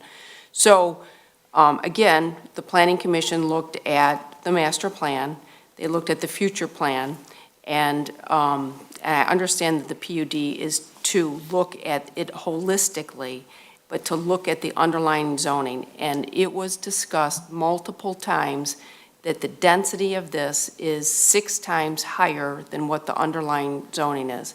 And I'm okay with sending this back to the Planning Commission for them to have their input.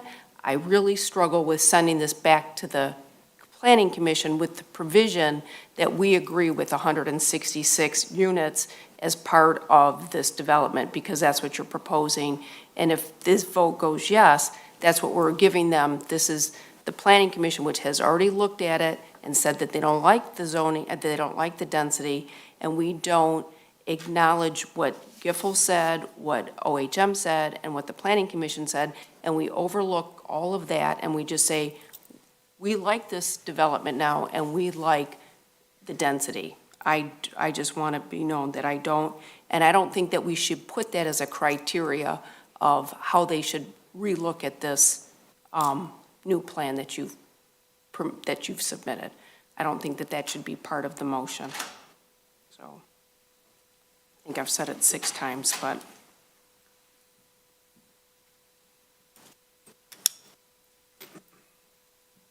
I would be okay sending it back, but without that provision. Well, we are all elected to make these decisions. Right. And I respect everyone's opinions, no question. I think we have, I would just say, I think that the section of, again, my 2 cents, I don't think that corner will ever become anything. It was gonna be a car club and a restaurant, and I think the impact of that will be greater than having a residential development. It's not gonna be a car club anymore. And now the building's torn down and people have gone out and acquired more property. It doesn't mean we have to approve anything. It's their risk always. But we have someone looking to us saying, I can tell you what won't work on the site. And that's been vetted because we've had other larger developers come in and try to tell us the same thing. So we have to make a decision. That's what we're elected to do, make tough decisions and say, do we think that corner should be residential? That's my opinion is, single-family residential. My opinion is no. That's the right of the township board to say, Fine. that doesn't fit right there. It's, it's across from commercial businesses and surrounded by multifamily. So I didn't agree with I think there needed to be more buffers. I think those are some of the things the planning commission can comment on. What I want is if we are gonna get multifamily, I want high end. My opinion, and I think that's what this is. And the other things the PUD allow us to do is, require, when they say they're gonna put a fountain in and a sculpture and more landscaping than the ordinance requires, if it's in the PUD plan, guess what? They have to put in all those things. If it says, the PUD plan says they're gonna put in 100 benches, they have to put in 100 benches. That's why I like this tool, because we can demand, we get a high end. If not, they can just do the bare minimum. So, okay. Are there any? The clustering thing too, I think, again, with the shortening of the building and then moving some of it. So, and that was a big point. It was 27 acres, but that 7 acres was actually not really anything it was all parking. And that was and so now that you're moving some units and taking out that commercial component, because I remember mentioning something about being too much traffic even with that restaurant. That is the thing about the PUDs is is the ability to cluster and us, you know, we can say yes and no to colors if we want to. I mean, like if we really wanted to be like that. So if anything multifamily was gonna go in here, I would, you know, prefer that we had a little bit more, creativity with it. Go ahead, Donnie. Just real quick, the community benefit, to me, a community benefit would be like, we're putting a safety path across to M24. I mean, I know that's extreme, but that to me is a community benefit that benefits more than this community, and I still don't see that community benefit as well, too. So hopefully that can be addressed as well. Thank you. We'll pause. Okay, no, go ahead. One last thing, Chris, while we're, got this going. And I know OHM, I have faith in them, is that this location here, and I know some of the residents alluded to it, that stormwater management in this area. And I know that's all gonna be taken care of on the reviews and stuff like that, but I really have serious consideration on making sure that stormwater management is done right. That's it. I'm sorry, I should have done this a long time ago. Is there public comment here? If you want us to have a seat for a minute, Mr. Wayne, come on forward, introduce yourself.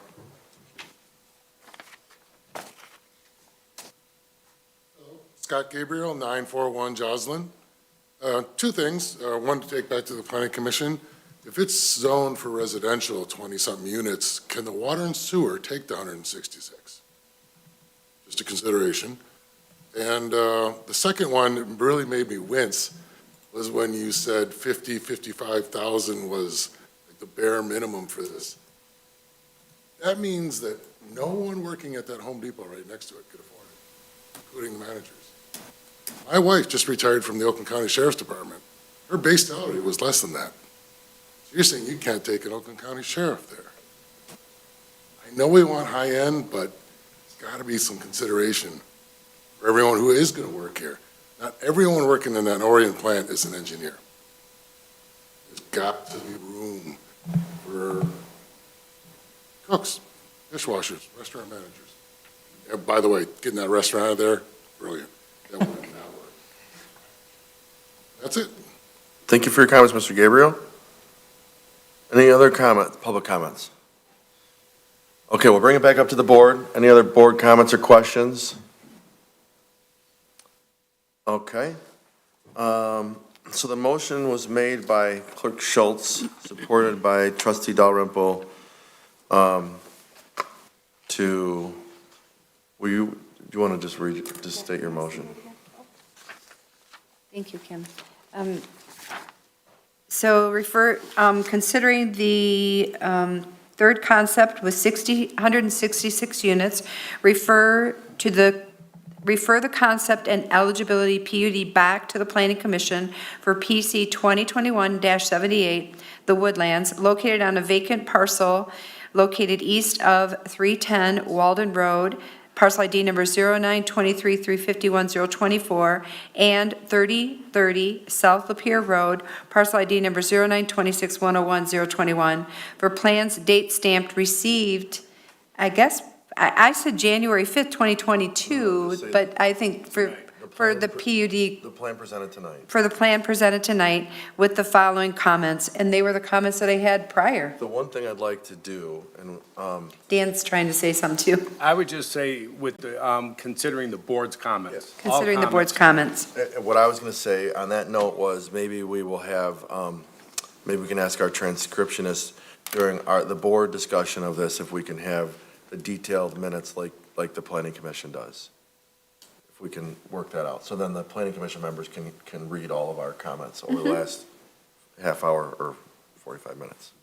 Yep. Okay? Sure. We can work on that. We'll enlist with some assistance, Yes. but yeah, Yes, no. There's Yeah. also ONTV. Right. It's you recorded. got it. They can watch it, but if they, yes, we'll talk about it, but okay. We'll get a detailed set of minutes for Perfect. the board, for the PC. Clerk Schultz, would you please call the roll? And the seconder agrees with that, right? Yes. Yeah, Do you want me to read it again? I'm good. No, I You think it's good? good. Y'all good? plans presented tonight and Okay. with some detailed minutes. With detailed minutes. They won't be transcribed like the planning commission, I'll tell you that honestly. Well, no, but maybe But we can- detailed set of minutes we will have provided to PC. Perfect. Yeah, thank you. Now? Yeah. Urbanowski? Yes. Barnett? Yes. Schultz, yes. Steele? No. Bernie? Yes. Dalrymple? Yes. Flood? Yes. Okay, that motion passes 6-1. Thank you, and we will see you sometime in the future. Thank you very much Thank for your you. time tonight. Really appreciate it. Thank you. Let me eject this, though. Okay. Next item on tonight's agenda is the master plan update. Did you want to give him back his flash drive? I'm trying to properly eject Hang on, it. sir, we'll give you your flash drive.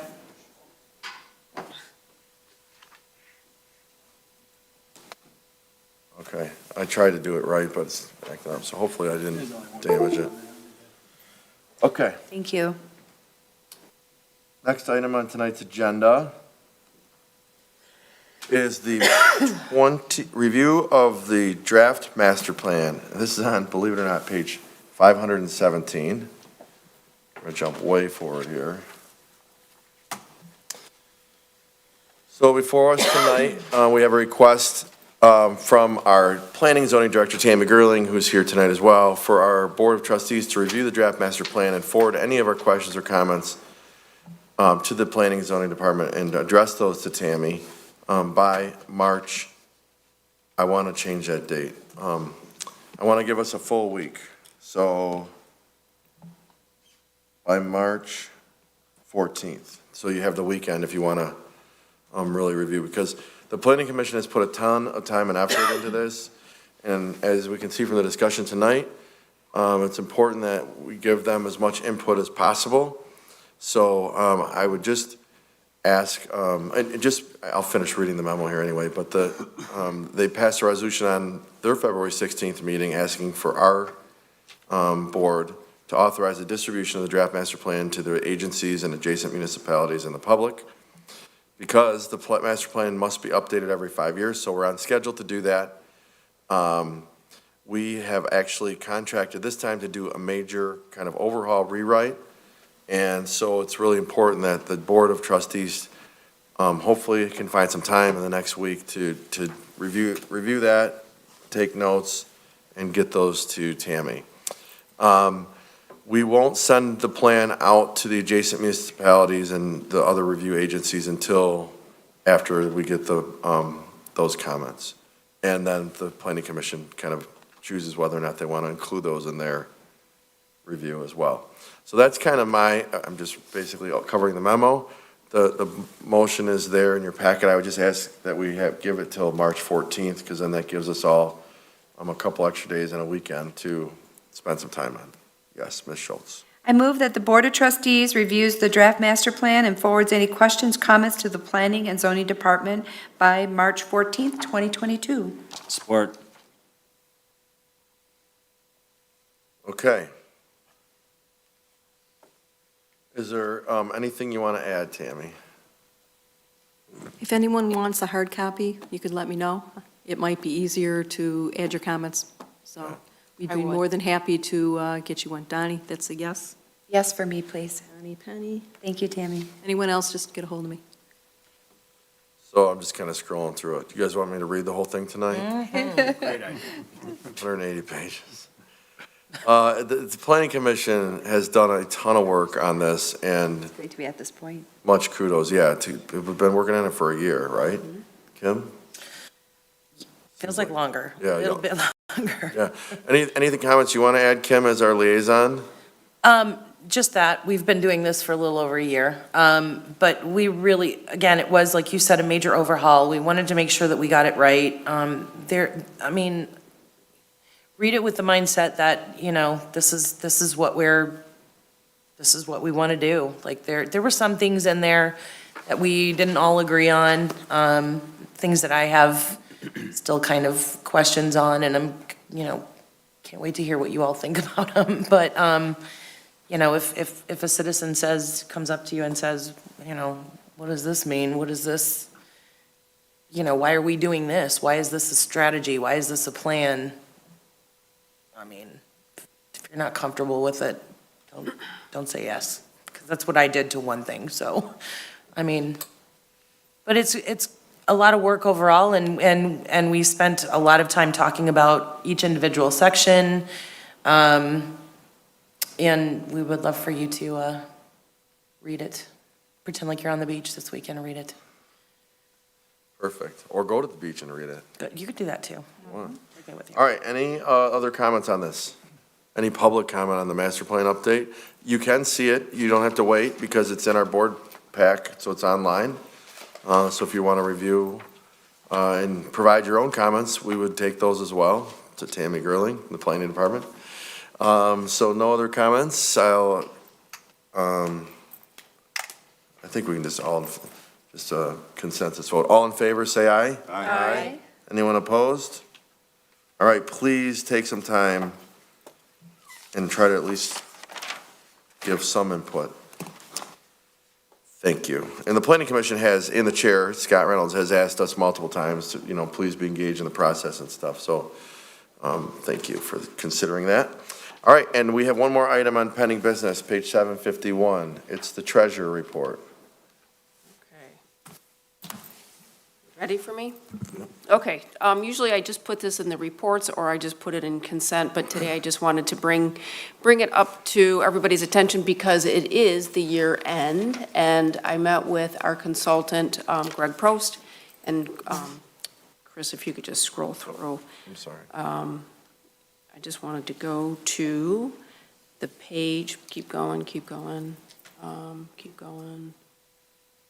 One more, this one right here. This is just the portfolio performance, and you can see that 1.28 is what you might get on, you know, a standard market, but our portfolio has received 2.96 return on our investment. So that's above the benchmark. So I just wanted to point that out, and you can see after 1 year, our last year, it was dismal in our negative return, but overall, since inception, meaning since Greg has been our financial consultant. And if you could go to the next page, just goes into our maturity distribution of how far out our investments are. And you can see the estimated annual income of our portfolio, and is divided between our general account and our water and sewer. And I believe we are looking at our general right now. So, and then the next one, the sector allocation before you roll up, is just how it's broken down of what we're invested in. Agencies, municipal bonds, and the municipal bonds are mostly the school bonds, which are, if in the event that they don't pay their school bonds back, the state with the school aid will ensure that we get the return on our investment. Okay, go to the next page. We did no purchases in January, and keep going to just the portfolio performance of the water and sewer, which is that page right there. And you can see that the water and sewer has done a little bit better. And then the next page, how it's broken down, and their return has been a little bit better as well, of 183,000. And next page, next page, this one right here, we just, at the end of December, it's just showing that we still have funds in for our building, which most of them has now transferred over to be able to pay our final bills for the building, okay? And if you could go to the tax summary page, one more, please. I just wanted to point out that we now are no longer collecting taxes for our summer and our winter tax bills. And if anybody needs to pay their summer or winter tax bills, they are delinquent, and you do have to pay them at the county. But I just wanted to show that this is what Orion Township collects on behalf of all the authorities. We collect close to $78 million and you can see across the board, we pay the county, the library, NOTA, the village, Pontiac schools, Clarkson Schools, and Orient Schools. And if you could go to the next slide too, it just shows all the different funds for our operating, our fire, police, safety path, our parks, Indian Wood Lakes, which is a SAD, penalty and interest, and specials are like our SADs for all the different dams. And that's what we collect for Orion Township on behalf of running the township. And the next slide is what Lake Orion Schools, what we collect on behalf of Lake Orion Schools. And it just shows what the debt, the paying back that 7.4 mils debt for the new buildings, the sinking fund, and we collect on behalf of Orion Schools $25 million. And you can go to the next slide. And we also collect taxes on behalf of the village, and you can see how it's broken down of what we collect for their operating police, their police Headley override, and of course, their delinquent water and sewer garbage plus, so we collect on behalf of the village $1.9 million. And if you can go to the next one.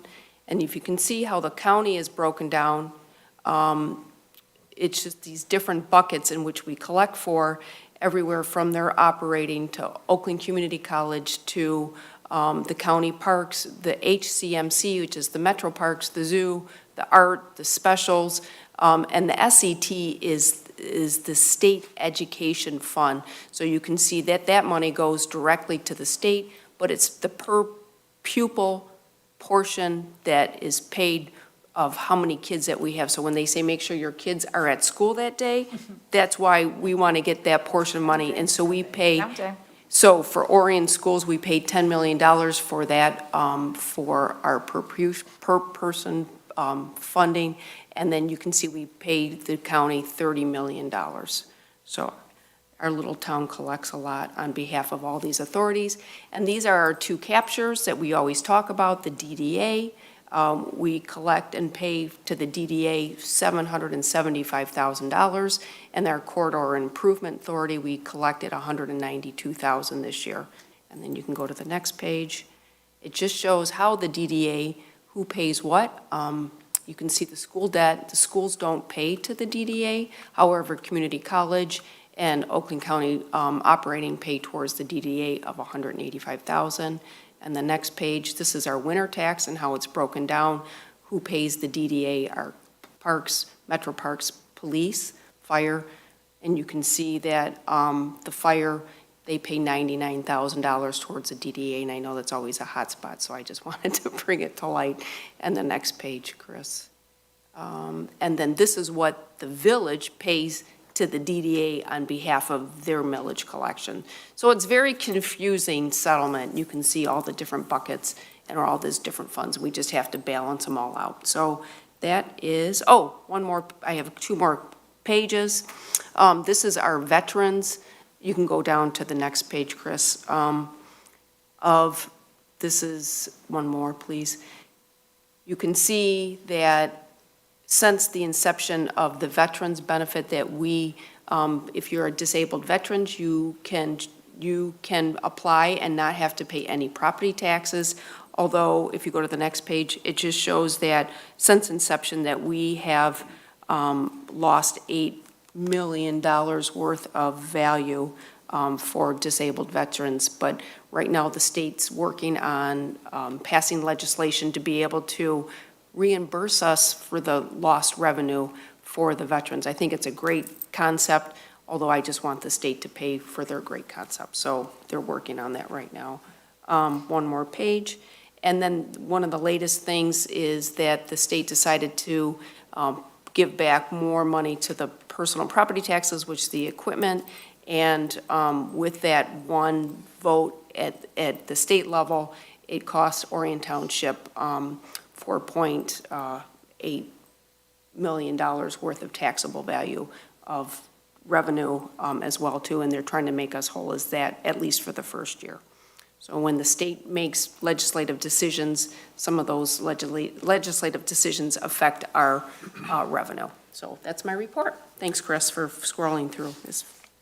Mr. Supervisor? Yes. I'll make a motion with a comment to receive and file the excellent fourth quarter for 2021 Treasurers Report. Support.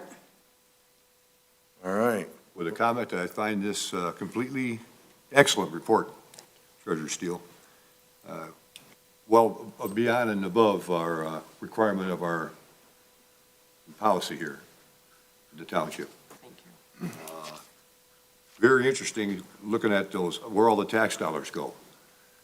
I was really looking at the DDA there, and I noticed that no longer does our Oakland County Sheriff's Department millage go to the DDA, because a couple boards back that we dissolved the contract we had with the village, and they take care of their own police millage, and we take care of ours. So, and just want to point that out. Thank you. All right, any other comments? Excellent report, Donnie, thank you. Oh, thanks, Penny. Any public comment? Motion was to receive and file. All in favor, say aye. Aye. Anyone opposed? All right, we have a few more reports tonight. First, the police and fire reports. I move to receive and file the police and fire report. Support. Okay. Any comments? You guys are busy? It has been busy. Yeah. Unfortunately, it's increased a little bit. All right, thanks for all you do, Lieutenant Ophira and everyone else. All in favor, say aye. Aye. Anyone opposed? All right, next report is the Community Improvement Plan Update 788. I do want to show this on the screen.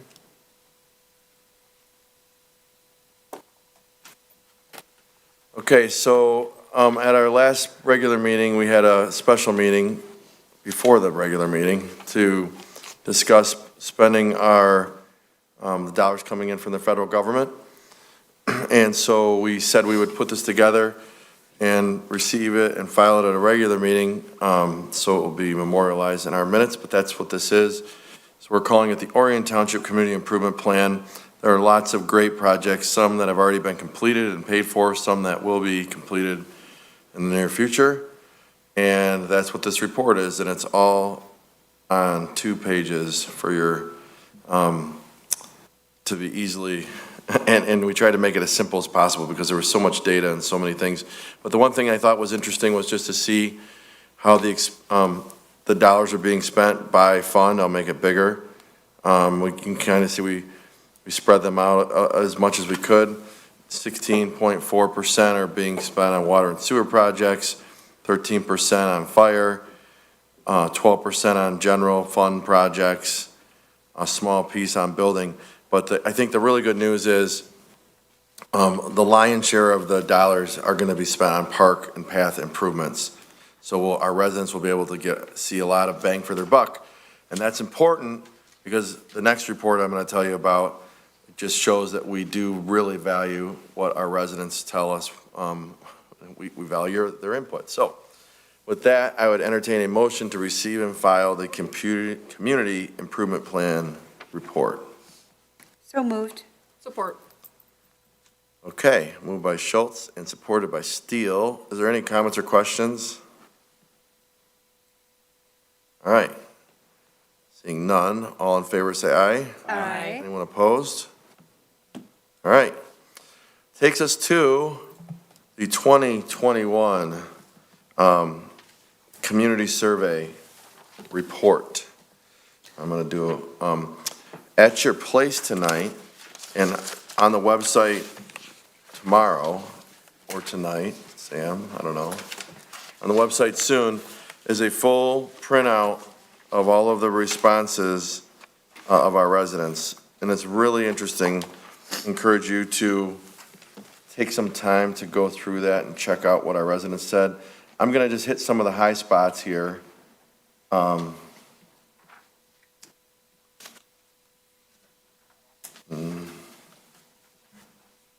it is.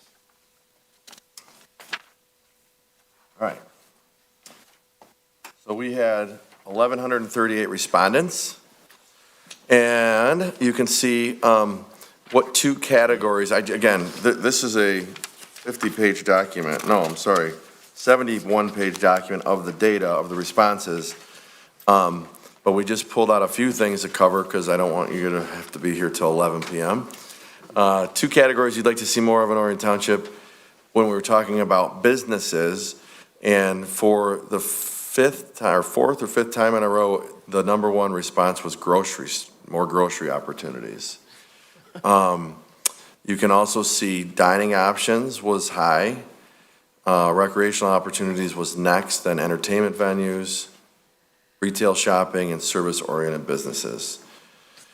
Overall feeling of safety in the township, and we had over 91% of our residents feel satisfied or very satisfied with the safety. And then when you drill down into that data, you'll see some of that had to do with not necessarily police safety and things, but just people were requesting more lighting on paths and sidewalks and things like that, and you can see that when you get into the data. But we continue to be one of the safest communities in the state of Michigan. And this is an important factor when I'm meeting with other supervisors and mayors, because this is the number one thing that affects people's property values. All right, rate your satisfaction with the residential garbage, recycling, and yard waste collection. So you know, a few years ago, that was a really challenging. That's so good. I know. That's so So you can nice. see that overwhelming majority of our residents are satisfied with the garbage and recycling and yard waste collection Yay, Sam. system. So, you know, we didn't know if we'd ever get there. And some of the things actually that we've gotten real feedback on that is people really were surprised that the prices are what they were gonna be. Like they haven't changed. So, some of the people that were the biggest opponents have become fans. One of the things we're working on, actually we have a meeting tomorrow, is with the Recycle Bank Rewards Program.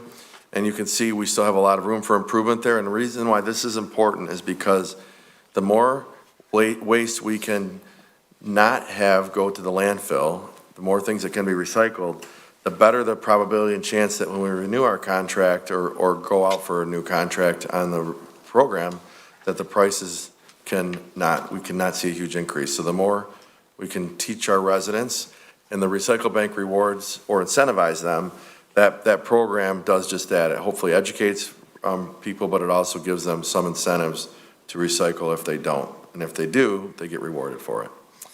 But it's completely optional as well, so they don't have to participate. And then you can see we have a lot of room to grow there.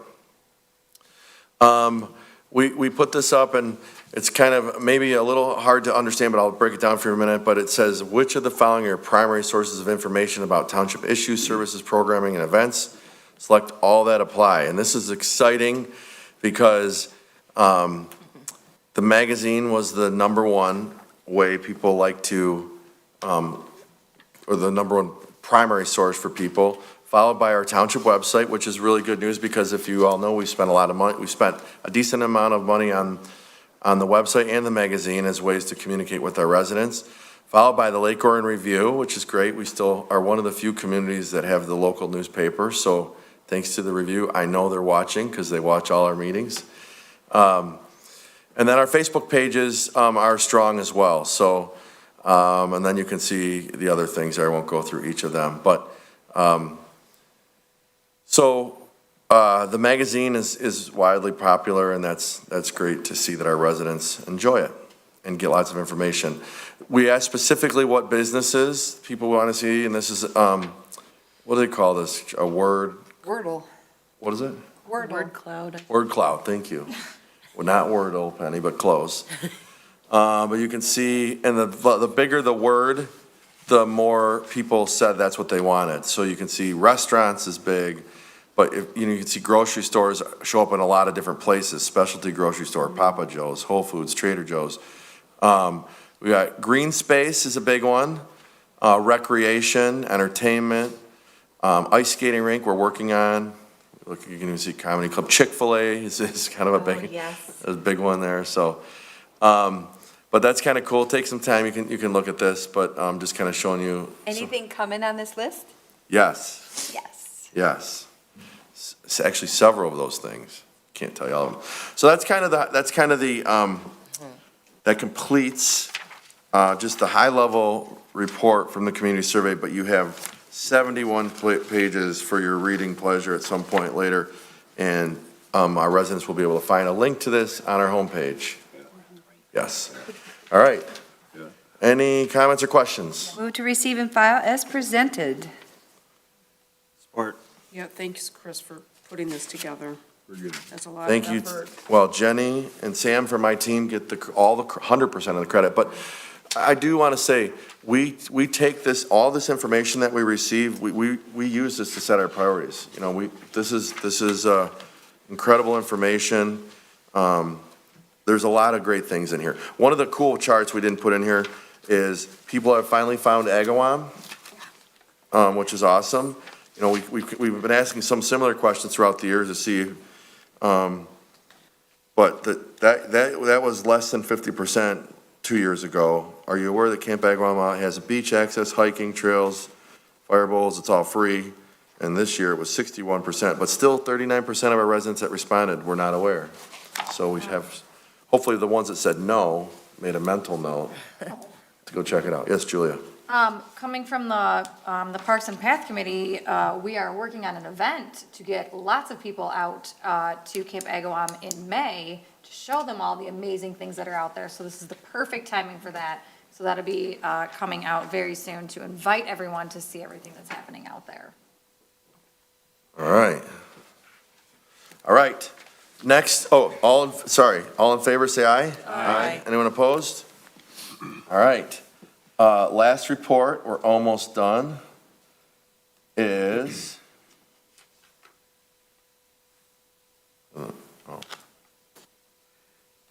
the 2021 East Cities recognition, page 793. So just wanted to bring it to the board's attention that Orion Township is extremely proud to be recognized once again by University of Michigan's iLabs East Cities as a 5-star community along with 97 other communities across the state. This recognition, by the way, there's about 1,700 municipalities in the entire state, so being in the top 100 is awesome. This recognition is a highlight of the township's successes and efforts in contributing to Michigan's entrepreneurial growth and economic development. There's a press release attached. You can see all the communities.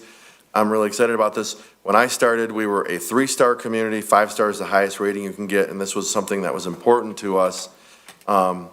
It's not just to get the recognition and the plaque that they mail us, but it truly shows that we are forward-thinking and have processes in place that support business growth and entrepreneurship and all the things that we're about here. So thank you to Sam and Gary Roberts and all the folks, Tammy, that help us be recognized on this level. Entertain a motion to receive and file. So moved. Support. Moved by Urbanowski, supported by Bernie and Dalrymple. Questions? All in favor, say aye. Aye. Anyone opposed? That completes our business. Public comment. Anyone want to talk to us at 9 o'clock? You're welcome to. Come on down. It is. You get punchy. I'm Laura Gabriel, and I just want to make the comment that we've taken a lot of foreign students to our house and family members from out of state.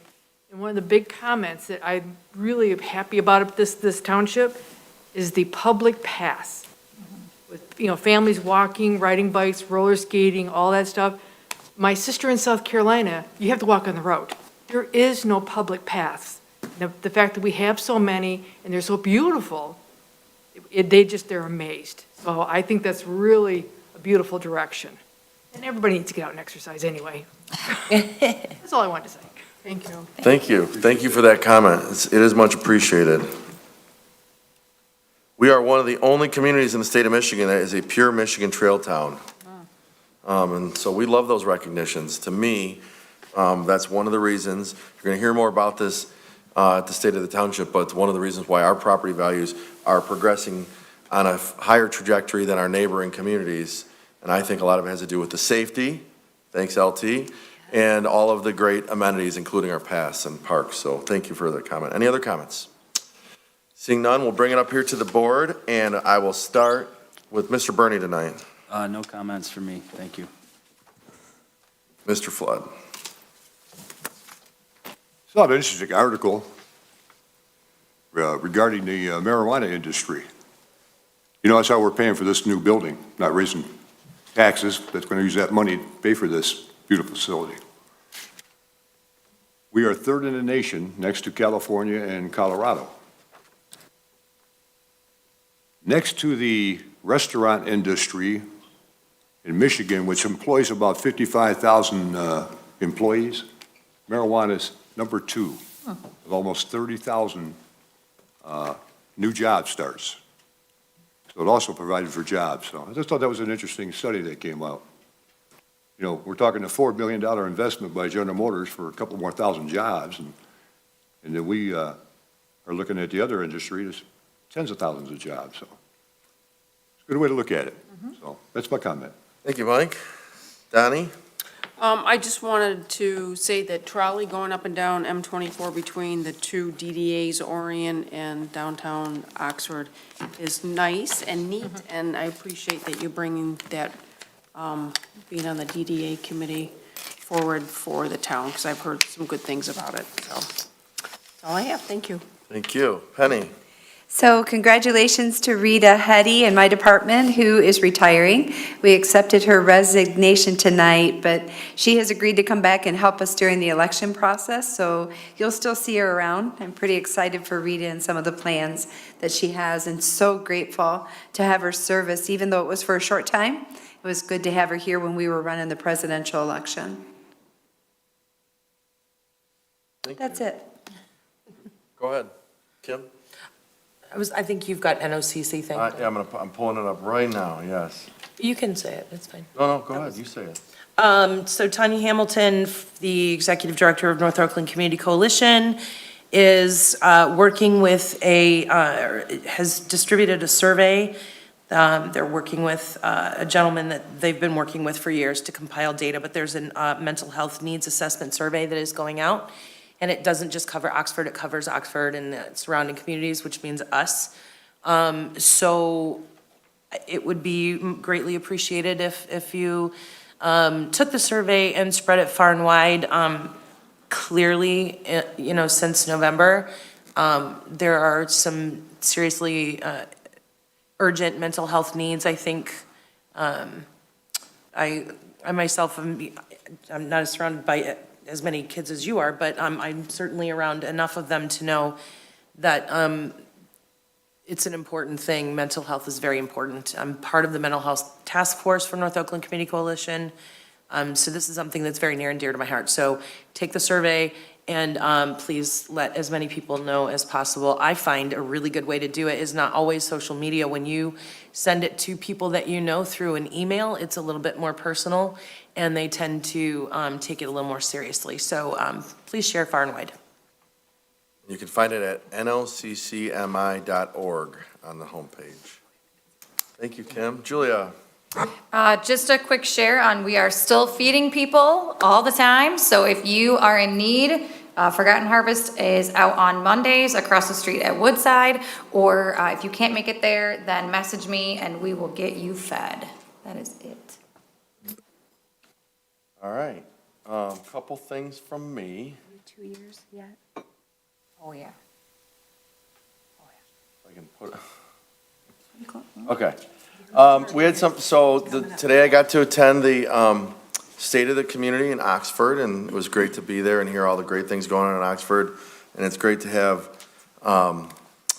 wonderful regional relationships, and they're a great partner.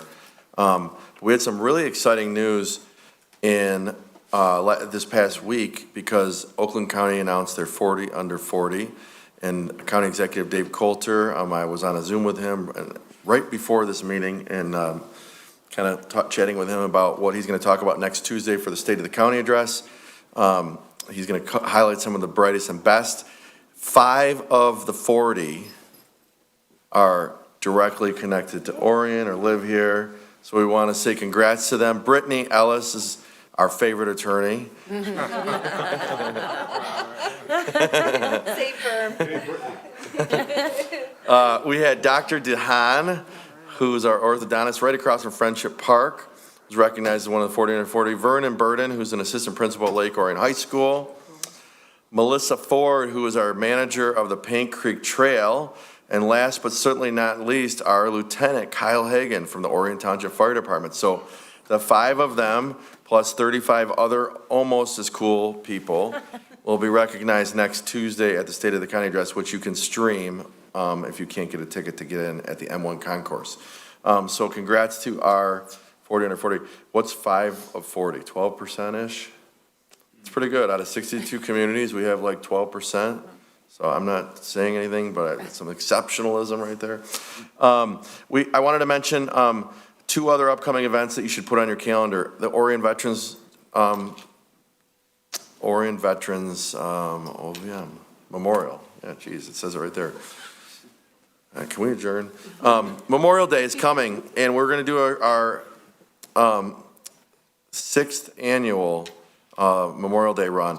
And we're gonna be launching a fundraising campaign for the memorial in conjunction with Memorial Day. So stay tuned, but in the meantime, you can start signing up.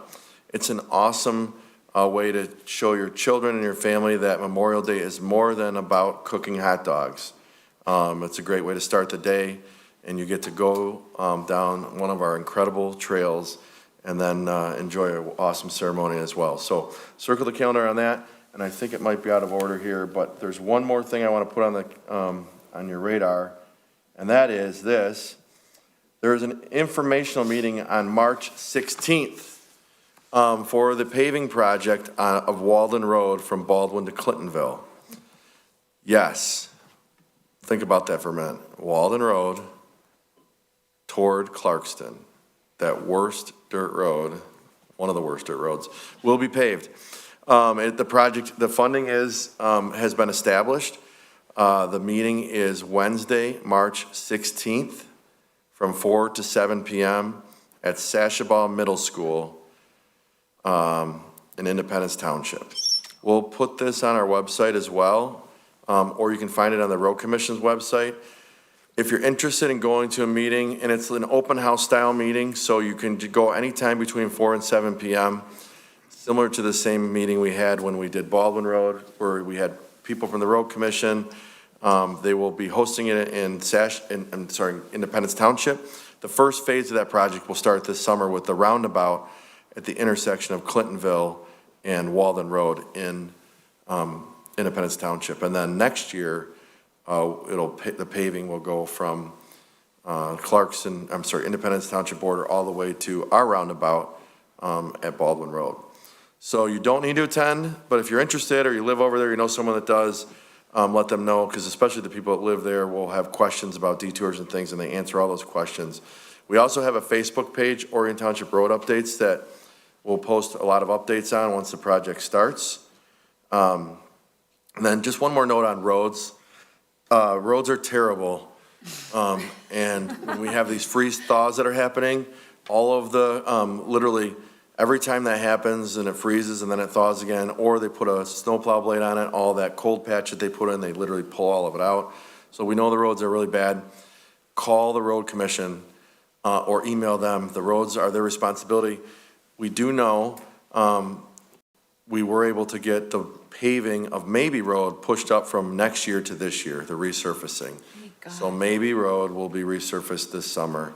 I did get confirmation last Thursday or Friday on that, so that's good news as well. So we're giving everybody good, nice, smooth roads to get to Clarkston, or for them to come to Orient. They're gonna come more this way than that way. All right, so those are the updates.